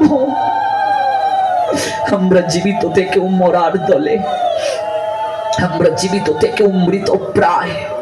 এজন্য মাঝে মাঝে গিয়ে একটু বসুন ভাগবতে, শান্ত হয়ে বসুন, পরিবারের সবাইকে নিয়ে আসুন, স্ত্রী পুত্র কন্যা পরিজন আসুন, 2-2.5 ঘন্টা সময় দেখবে মন আনন্দে ধরে যাবে। এটাই সঞ্চয়, আর কিছু যাবে না সাথে। ঠাকুর ঘরে গিয়ে বসুন নিবৃতে। মহানামব্রত তাই জানিয়ে দিলেন, ঈশ্বরকে দর্শন করতে হয় অন্তর্চক্ষু দ্বারা, তিনি হৃদয়ে থাকেন। আমার আপনার প্রত্যেকের মাঝে ঈশ্বর আছেন, কিন্তু অনুভূতি নেই কেন আমাদের? আমরা হৃদয় মন্দিরে কানুকে ঘুম পাড়িয়ে রেখেছি, তাকে জাগ্রত করতে পারি নাই। জাগ্রত হওয়ার জন্যই দরকার সাধু সঙ্গ। সাধু সঙ্গ, মহতের সঙ্গ দ্বারাই জাগ্রত হয়। তাই সাধুর নিকটে গিয়ে প্রণাম দিতে হয় সর্বপ্রথম। তদ্বিদ্ধি প্রণিপাতেন পরিপ্রশ্নেন সেবয়া উপদেক্ষন্তিতে জ্ঞানম জ্ঞানীন তত্ত্বদর্শিনঃ। মন্দিরে গিয়ে প্রণাম দিতে হয়, চরণে সর্বপ্রথম দর্শন, তারপর হাতটা তুলে আত্মসমর্পণ। আত্মসমর্পণ করতে হবে। ওই যে মাতৃজঠরে কথা দিলাম, যে প্রসঙ্গ থেকে এত দূর গেলাম, তোমার কথা মানব। ভবের মায়াজালে আবদ্ধ হয়ে প্রতিশ্রুতি ভুলে গেলাম, আমরা পাপী অপরাধী। তাই প্রণাম দেওয়ার আগে হাতটা তুলবে। হরিধ্বনি দেওয়ার সময় হাত তুলি কি তুলি না, প্রেমধ্বনি দেওয়ার সময় হাত তুলি কি তুলি না, হাতটা তুলি। সর্বপ্রথম আত্মসমর্পণ করতে হয়। গোবিন্দ, তোমাকে কথা দিয়ে এসেছিলাম, কোনো কথাই রাখতে পারিনি। কত পাপ, কত অপরাধের বোঝা স্কন্ধে চাপিয়েছি। তাই আজকে তোমার চরণে আসিয়াছি, আমি জানাবো দুঃখেরও কথা। জননী জঠরে ছিলাম যখনই বিষম বন্ধন পাশে, একবার আসিয়া দেখা দিয়ে মুড়ি বঞ্চিলে এই দিন দাসে। তাই হাতটা তুলে সমর্পণ হয়ে গোবিন্দের কাছে সিলিন্ডার, প্রভু তোমার নাম যেন গাইতে পারি, ক্ষমা করে দাও, সুমতি দাও। হাতটা তুলে সমর্পণ। প্রমাণ দ্রৌপদীর চরিত্রে হাত এইভাবে নয়, কেউ এইভাবে তুলে, কেউ এইভাবে। অনেক মায়েরা ভাবছেন শ্যামানন্দের মা হাত তুলছে, তাই আমি রামানন্দের মা, আমি হাতটা না তুললে সমাজে বসেছি দেখতেও খারাপ লাগে, তিনিও দেখা দেখি তুলছেন। আবার কেউ এইভাবে, কেউ এক হাত তুলছে, আবার কেউ ভাবছেন শীতের মাঝে চাদরের নিচে হাতটা থাক। দ্রৌপদী এক হাত তুলে গোবিন্দকে ডেকেছিলেন, গোবিন্দ তাকে বস্ত্র দান করেননি, কৃপা করেন নাই? করেছিলেন? প্রথমে করেননি। দ্রৌপদীর অহংকার ছিল পঞ্চস্বামী আমায় রক্ষা করবে, পারল না তার রক্ষা করতে। বিশ্ব রক্ষা করবে, বিদুর রক্ষা করবে, দ্রোণাচার্য রক্ষা করবে, কেউ রক্ষা করেনি। গোবিন্দ ব্যতীত কেউ এই জগৎ সংসারে কাউকে সুরক্ষা প্রদান করতে পারে না। মিলিয়ে নেবেন জীবনে, রাখে হরি মারে কে, মারে হরি রাখে কে। দ্রৌপদী তারপর নিজে উপলব্ধি করে বলছে, আমি যজ্ঞ থেকে আবির্ভূত, আমাকে কাউকে রক্ষা করতে হবে না, আমি নিজেই নিজে রক্ষা করতে পারবো। তাই নিজেই তলোয়ার হাতে নিয়ে দাঁড়ালো দুঃশাসনের বিরুদ্ধে। দুঃশাসন দ্রৌপদীর চুলের মুঠি ধরে টানতে টানতে তাকে রাজসভায় নিয়ে এলো। বস্ত্র হরণের আদেশ দিল দুর্যোধন। দ্রৌপদী এক হাতে কাপড় সামলাচ্ছে, আরেক হাতে গোবিন্দকে ডাকছে, গোবিন্দ রক্ষা করো আমায়। গোবিন্দ বলছেন, সখী, কেউ যদি নিজের বলে কিছু রাখে আর আমাকে কিছু দেয়, আমি তাকে কৃপা করি না। সংসারে 1 কেজি আপেল আনলে 2টা আপেল গোবিন্দের জন্য আর বাকি দিয়ে আমার নাতির জন্য হবে না। 1 কেজি আপেলেই গোবিন্দের জন্য, প্রসাদটা নাতি পাবে। 1 কেজি দুধের মাঝে অর্ধেক রেখে দিলে গোবিন্দের জন্য, আর অর্ধেক তোমরা খেয়ে নিলে না। 1 কেজি দুধই গোবিন্দকে দাও, প্রসাদটা সবাই পাবে। কেউ নিজের বলে যদি কিছু রাখে আর আমায় কিছু দেয়, আমি তাকে কৃপা করি না। দ্রৌপদী যখন দেখলেন তার পক্ষে আর সামলানো সম্ভব নয় বস্ত্র, তখন তিনি দুহাত তুলে গোবিন্দকে ডেকে আত্মসমর্পণ করে বলেছিলেন, তুমি যদি চাও সম্মান রক্ষা করো, আর তুমি যদি চাও আমায় অসম্মানিত করো। দুহাত তুলে দ্রৌপদী আত্মসমর্পণ করে গোবিন্দকে ডাকলেন। গোবিন্দ অনন্ত আকারে বস্ত্রের মাঝে আবির্ভূত হয়ে দ্রৌপদীর সম্মান রক্ষা করলেন। কাজে হাত তুলে আত্মসমর্পণ। মন্দিরে ভগবানকে প্রণাম দেওয়ার আগে হাতটা তুলে আত্মসমর্পণ করবে, তারপরে প্রণাম দেবে। সেই প্রণাম কিভাবে দেব? ভাগবত জানিয়ে দিলেন, শিরমৎপাদয় কৃত্তা বাহুবেঞ্চ পরস্পরম প্রপন্নং পাহিমামি সবিতং মৃত্যু গ্রহার নবদ। ভাগবতের শ্লোক আছে 18,000 শ্লোকের মাঝে অন্যতম শ্লোক। আমি মৃত্যুর ভয়ে ভীত, তক্ষক নামক সর্প পিছন থেকে এসছে আমাকে ধেয়ে আমাকে দংশন করবে বলে। আমি তোমার চরণে শরণ নিলাম প্রভু, তুমি আমায় কৃপা করে রক্ষা করো। প্রণাম দিয়ে মনে মনে চিন্তা করতে হবে, ডান হাত দিয়ে ডান চরণ গোবিন্দের স্পর্শ করছি, বাম হাত দিয়ে বাম চরণ। গুরু বৈষ্ণবকে প্রণাম দেবে এইভাবে। মায়েরা প্রণাম দেবে পঞ্চাঙ্গে, 5টা অঙ্গের সমাহারে প্রণাম, যাকে বলে পঞ্চাঙ্গ। বাবাজিরা প্রণাম দেবে সাষ্টাঙ্গে। সাষ্টাঙ্গ মানে কি? 8 অঙ্গ।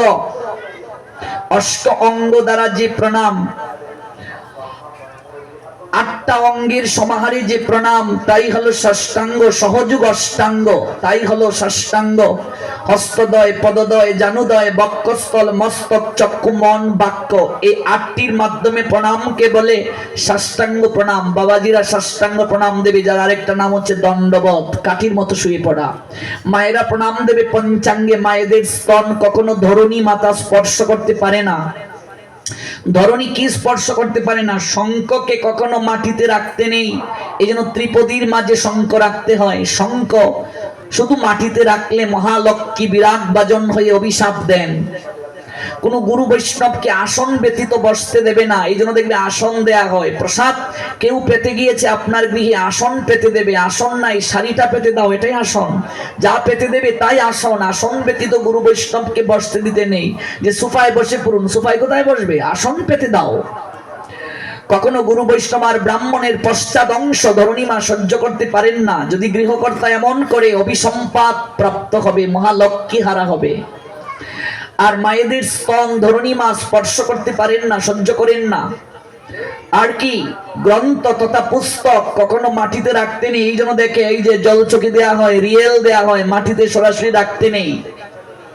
ধরণীমা সহ্য করতে পারেন না। ধরণী সব সহ্য করতে পারেন, অভক্তের নিঃশ্বাস সহ্য করতে পারেন না, এগুলো সহ্য করতে পারেন না। তাই মায়েরা দণ্ডবোধ শব্দটা বলবে না, মায়েরা বলবে প্রণাম। মায়েরা লম্বা হয়ে প্রণাম দেবে না, তাদের স্তন মাটি স্পর্শ করতে পারবে না। বাবাজিরা প্রণাম দেবে দণ্ডবোধ ষষ্ঠাঙ্গে, মায়েরা দেবে পঞ্চাঙ্গে। পঞ্চাঙ্গ কি কি? জানুদয়, বাহুদয়, মস্তক, বাক্য, মন, এই 5টির সমন্বয়ে প্রণাম। আর মনে রাখবে, এক হাতে কখনো প্রণাম দিতে নেই। এটা সনাতনীদের প্রণামের পদ্ধতি না। কেউ যদি এক হাতে প্রণাম দেয়, বিষ্ণু স্মৃতি বলছেন, এটা কিন্তু আমরা আমাদের সনাতন ধর্মের কথা বলছি। বিষ্ণু স্মৃতিতে ভগবান বিষ্ণু বলছেন, জন্ম প্রবৃতি ইয়াত কিঞ্চিত পুমান বৈ ধর্মমাচরেত সর্বং তন্নিষ্ফলং ইয়াতি একহস্ত বিবাদনাৎ।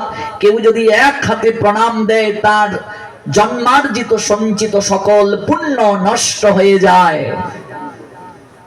এই জন্য এইভাবে প্রণাম দেবেন। আজকাল ফ্যাশন হয়ে গিয়েছে, মন্দিরের পাশ দিয়ে যাচ্ছে এমন করছে, করে কি করে না, এইভাবে প্রণাম দেয়। মোটরসাইকেল চালিয়ে যাচ্ছে, এইভাবে দিচ্ছে। মোবাইলে ভিডিও করে বলছে প্রণাম। সাবধান, হাত তোলার দরকার নাই। যদি দু হাত বন্ধ থাকে, মনে মনে বলুন প্রণাম, নমস্কার। সনাতনীরা প্রণাম দেবে দু হাত জোড় করে। আজকে হাত সচল আছে, হাত তুলতে লজ্জা পাও। যারা এক হাতে প্রণাম দেয় এবং অলসতার বশবর্তী হয়ে কাজের অজুহাত দিয়ে ভগবানের চরণে, গুরু বৈষ্ণবের চরণে প্রণাম দিতে লজ্জাবোধ করে, ওরাই বিকলাঙ্গ হয়ে পঙ্গু হয়ে জন্মগ্রহণ করে। ভগবান এই জন্মে হাত দিয়েছে, আর জন্মে হাত দেবেন না। এই জন্য হাত দুটো জোর করা মানে সনাতনী হিন্দুদের সংস্কৃতি। নমস্কার, পরমাত্মার প্রতি আত্মনিবেদন। আমরা কোনো দেহসত্তাকে প্রণাম দেই না। দেহের মাঝে যে ভগবান আত্মারূপে অবস্থান করেন, ঈশ্বর যে আত্মারূপে অবস্থান করেন, সেই পরমাত্মার প্রতি আত্মনিবেদনটাই হচ্ছে প্রণাম। কখনো চরণ স্পর্শ করে কাউকে প্রণাম দেবে না, এটা অপরাধ।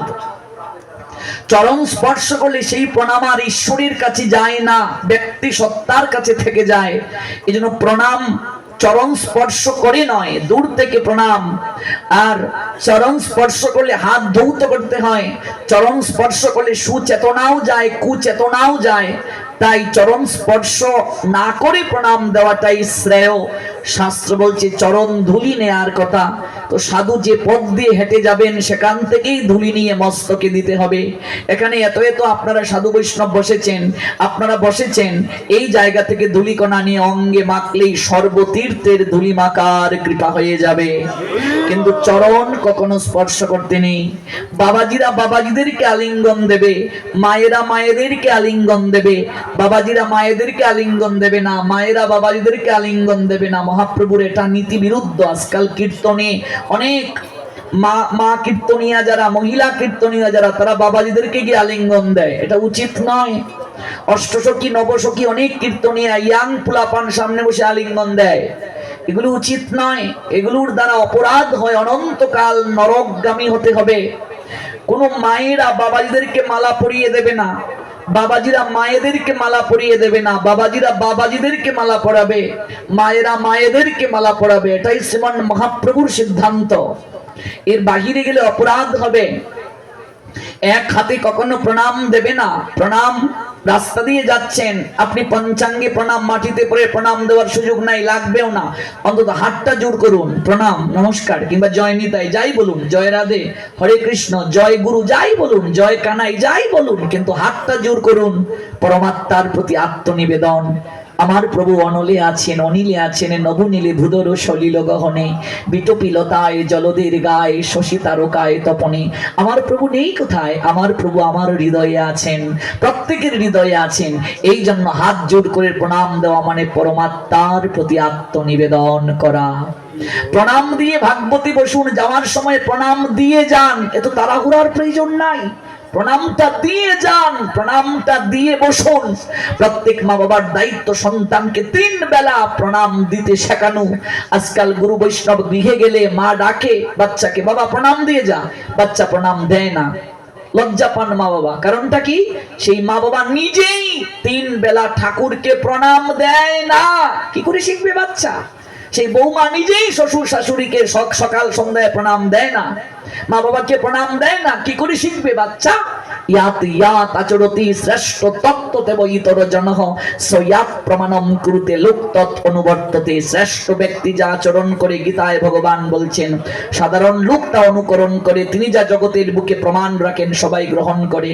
তাই মা বাবা যদি বেঁচে নাও থাকেন, ছবি আছে টাঙ্গানো, ঘুম থেকে উঠে ছবিতে প্রণাম দাও। মা বাবার ছবিতে সন্তান দেখে শিখবে, তারাও তোমায় প্রণাম দেবে। তুমি শ্বশুর শাশুড়িকে প্রণাম দাও, সারা জীবন বউ থাকবে না, তুমিও শাশুড়ি হবে, তোমাকেও সম্মান দেবে। নইলে মনে রাখবে কর্মফল বড় ভয়ানক, কর্মফল বড় ভয়ানক। আজকাল প্রণাম দিতে হিন্দুর ছেলে মেয়ে লজ্জা পায়। দুর্গা পূজায় দেখবে সেজে গুজে বের হলো, ক্যাটস পা দিয়ে বের হলো, আটা ময়দা মেখে বের হলো, মন্দিরে যেভাবে ডিজে চলছে মনে হচ্ছে যেন পূজার মণ্ডপ না নাইট ক্লাব। ওই জায়গায় গিয়ে প্রণাম দেওয়ার সময় আছে নাকি হাঁটু গেড়ে মাকে মাকে প্রণাম দিচ্ছে এইভাবে, এই মা তোকে দেখে নেব, এইভাবে প্রণাম দেয়, ফ্যাশন হয়ে গেছে আজকাল।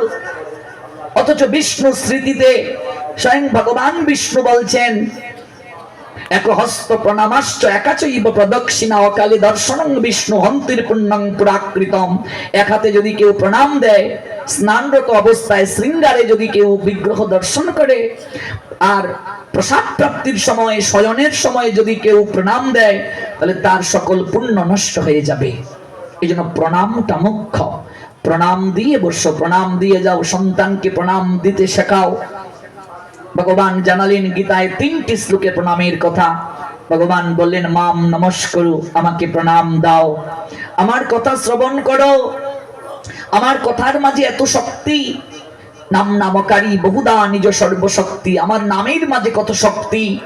আমার এই কথা, আমার এই পরম প্রেমময় রহস্যযুক্ত গীতার কথা আমার ভক্তদের কাছে যে বলবে, যে জানাবে, যে আয়োজন করবে, সে আমাকে প্রাপ্ত হবে। কোন শ্লোকটা দিয়ে শুরু করেছিলাম মনে আছে আপনাদের? অষ্টাদশ অধ্যায় মুক্ত যুগের 68 নম্বর শ্লোক। ইয়া ইমাম পরমং গুজ্জং মদ ভক্তিষু অবিদাস্যতি ভক্তিং মই পরাম কৃত্তা মামেব অশ্বতি অসংশয়। শোনো অর্জুন, আমার এই পরম প্রেমময় কথা, রহস্যযুক্ত গীতার কথা আমার ভক্তদের কাছে যারা বলবে, জানাবে জগৎকে যারা, তারা আমার প্রিয়।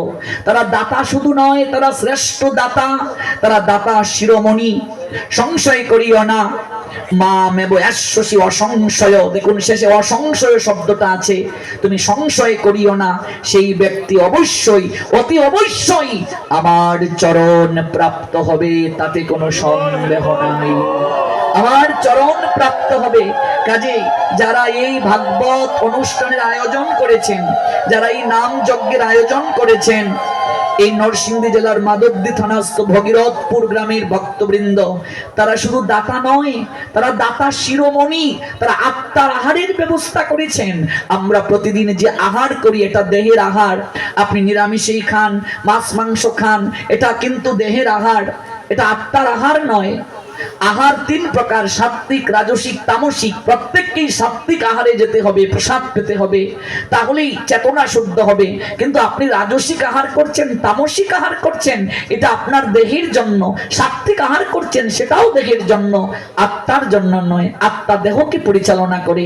আত্মা চলে গেলে দেহের মূল্য থাকে না।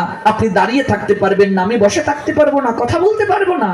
এই জন্য গীতায় গোবিন্দ বলছেন আত্মা আত্মার বন্ধু, আত্মা আত্মার শত্রু। তোমার আত্মা শত্রু হয়ে যাবে আত্মার যদি যত্ন না নিতে পারো। আত্মার আহার কি? আত্মা মাছ মাংস নিরামিষ খায় না। আত্মার আহার কৃষ্ণ নাম, কৃষ্ণ কথা। কেন তারা শ্রেষ্ঠ দাতা? কারণ তারা আত্মার আহারের ব্যবস্থা করেছেন। শুধু তারা শ্রেষ্ঠ দাতাই নয় অর্জুন, তারা আমার প্রিয়। ওদের মতো প্রিয় জগতে আর আমার কেউ হবে না, যারা আমার কথা জগতে প্রচার করার ব্যবস্থা করে।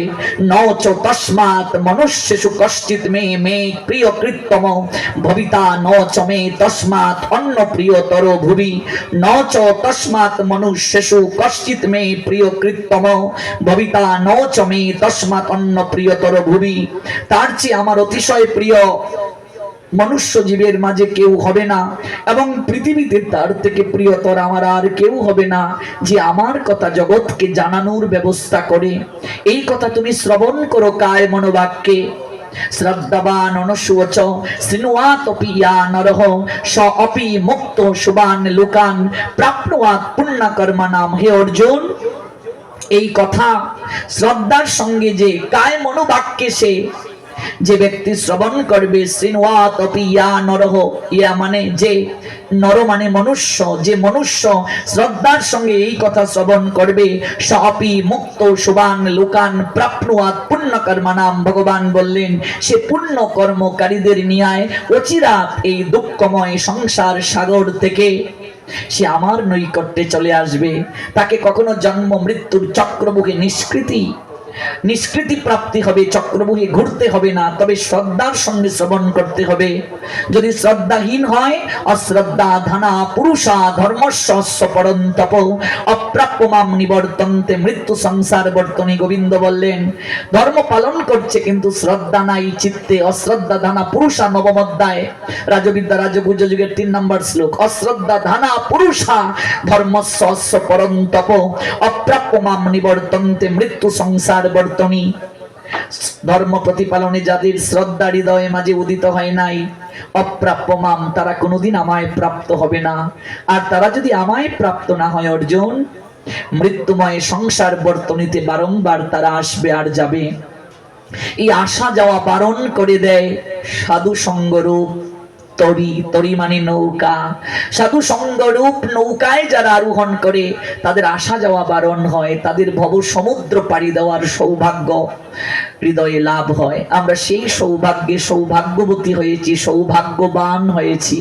কাজে আমরা অবশ্যই নিজেরা যেমন শ্রবণ করব, যারা আসেন নাই তাদের কাছেও আমরা এই সংবাদটা পৌঁছে দেব। এই অহৈতুকী ভাগবতের কথা শ্রবণ মনন স্মরণ তথা আস্বাদনে আমরা যেন ব্রতী হই। সবার অহৈতুকী মঙ্গল হোক, কল্যাণ হোক। আমরা যে জায়গায় আজ শেষ করছি, আগামীকাল সেই জায়গা থেকে আবার পুনরায় শ্রবণ করব। ঠিক সন্ধ্যা 7:30 থেকে গুরু বন্দনা পাঠের আদি কীর্তন আদি চলবে। আর ঠিক রাত 8 ঘটিকা থেকে আমি আপনাদেরকে ভক্তির কথা, প্রেমের কথা, ভগবানের অহৈতুকী প্রীতি রসের কথা বলবো। আগামীকাল মধ্যাহ্নকালীন সময়ে দুপুর 12 ঘটিকায় আপনাদেরই পাশে, জায়গাটার নাম কি সুমন? কোন পাড়া? বাটপাড়া লোকনাথ মন্দিরে দুপুর 12টার সময় হরিকথা আছে, সেখানেও আপনারা আমন্ত্রিত। আর আপনারা অবশ্যই আগামীকাল এই আঙ্গিনায় পরলোকগত নিরঞ্জন সাহা ওনার আঙ্গিনায় যারা আসেন নাই, আমরা ওইখানেও নিমন্ত্রণ পাঠিয়ে দিয়ে আসবো। আপনারা আসবেন এবং আপনারা অবশ্যই সবার নিকটে এই মেসেজটি পৌঁছে দেবেন। আমরা অনেক অহৈতুকী তত্ত্ব জানতে পারবো এই পাঠের মাধ্যমে। সবার জন্য মহাপ্রসাদ আছে, কৃপা করে সবাই প্রসাদ নিয়ে যাবেন। আগামীকাল গৌর হরির কৃপা হলে আমরা আবার শ্রবণে প্রবৃত্ত হব। সবাই প্রাণ ভরে বলুন উলুধ্বনি সহকারে নিতাই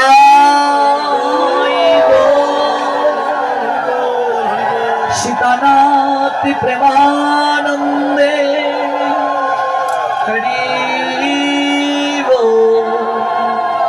জয় জয় শ্রী রাধে। বঞ্চকল্পতরুভ্যশ্চ কৃপা সিন্ধু বয়বচ পতিতানাং পাবনেভ্যো বৈষ্ণবেভ্যো নমো নমঃ। সবে হও সুখী, সবে হও নিরাময়, ভক্তের মনোবাঞ্ছা পূর্ণ করো হে দয়াময়। গৌর ভক্ত বৃন্দের পদে নমস্কার, সবে কৃপা করি চরণ ধুলি শিরে দাও আমায়। সবে হও সুখী, সবে হও নিরাময়, ভক্তের মনোবাঞ্ছা পূর্ণ করো হে দয়াময়। ওম শান্তি, ওম শান্তি, ওম শান্তি। সবাই প্রসাদ নিয়ে যাবেন কৃপা করে।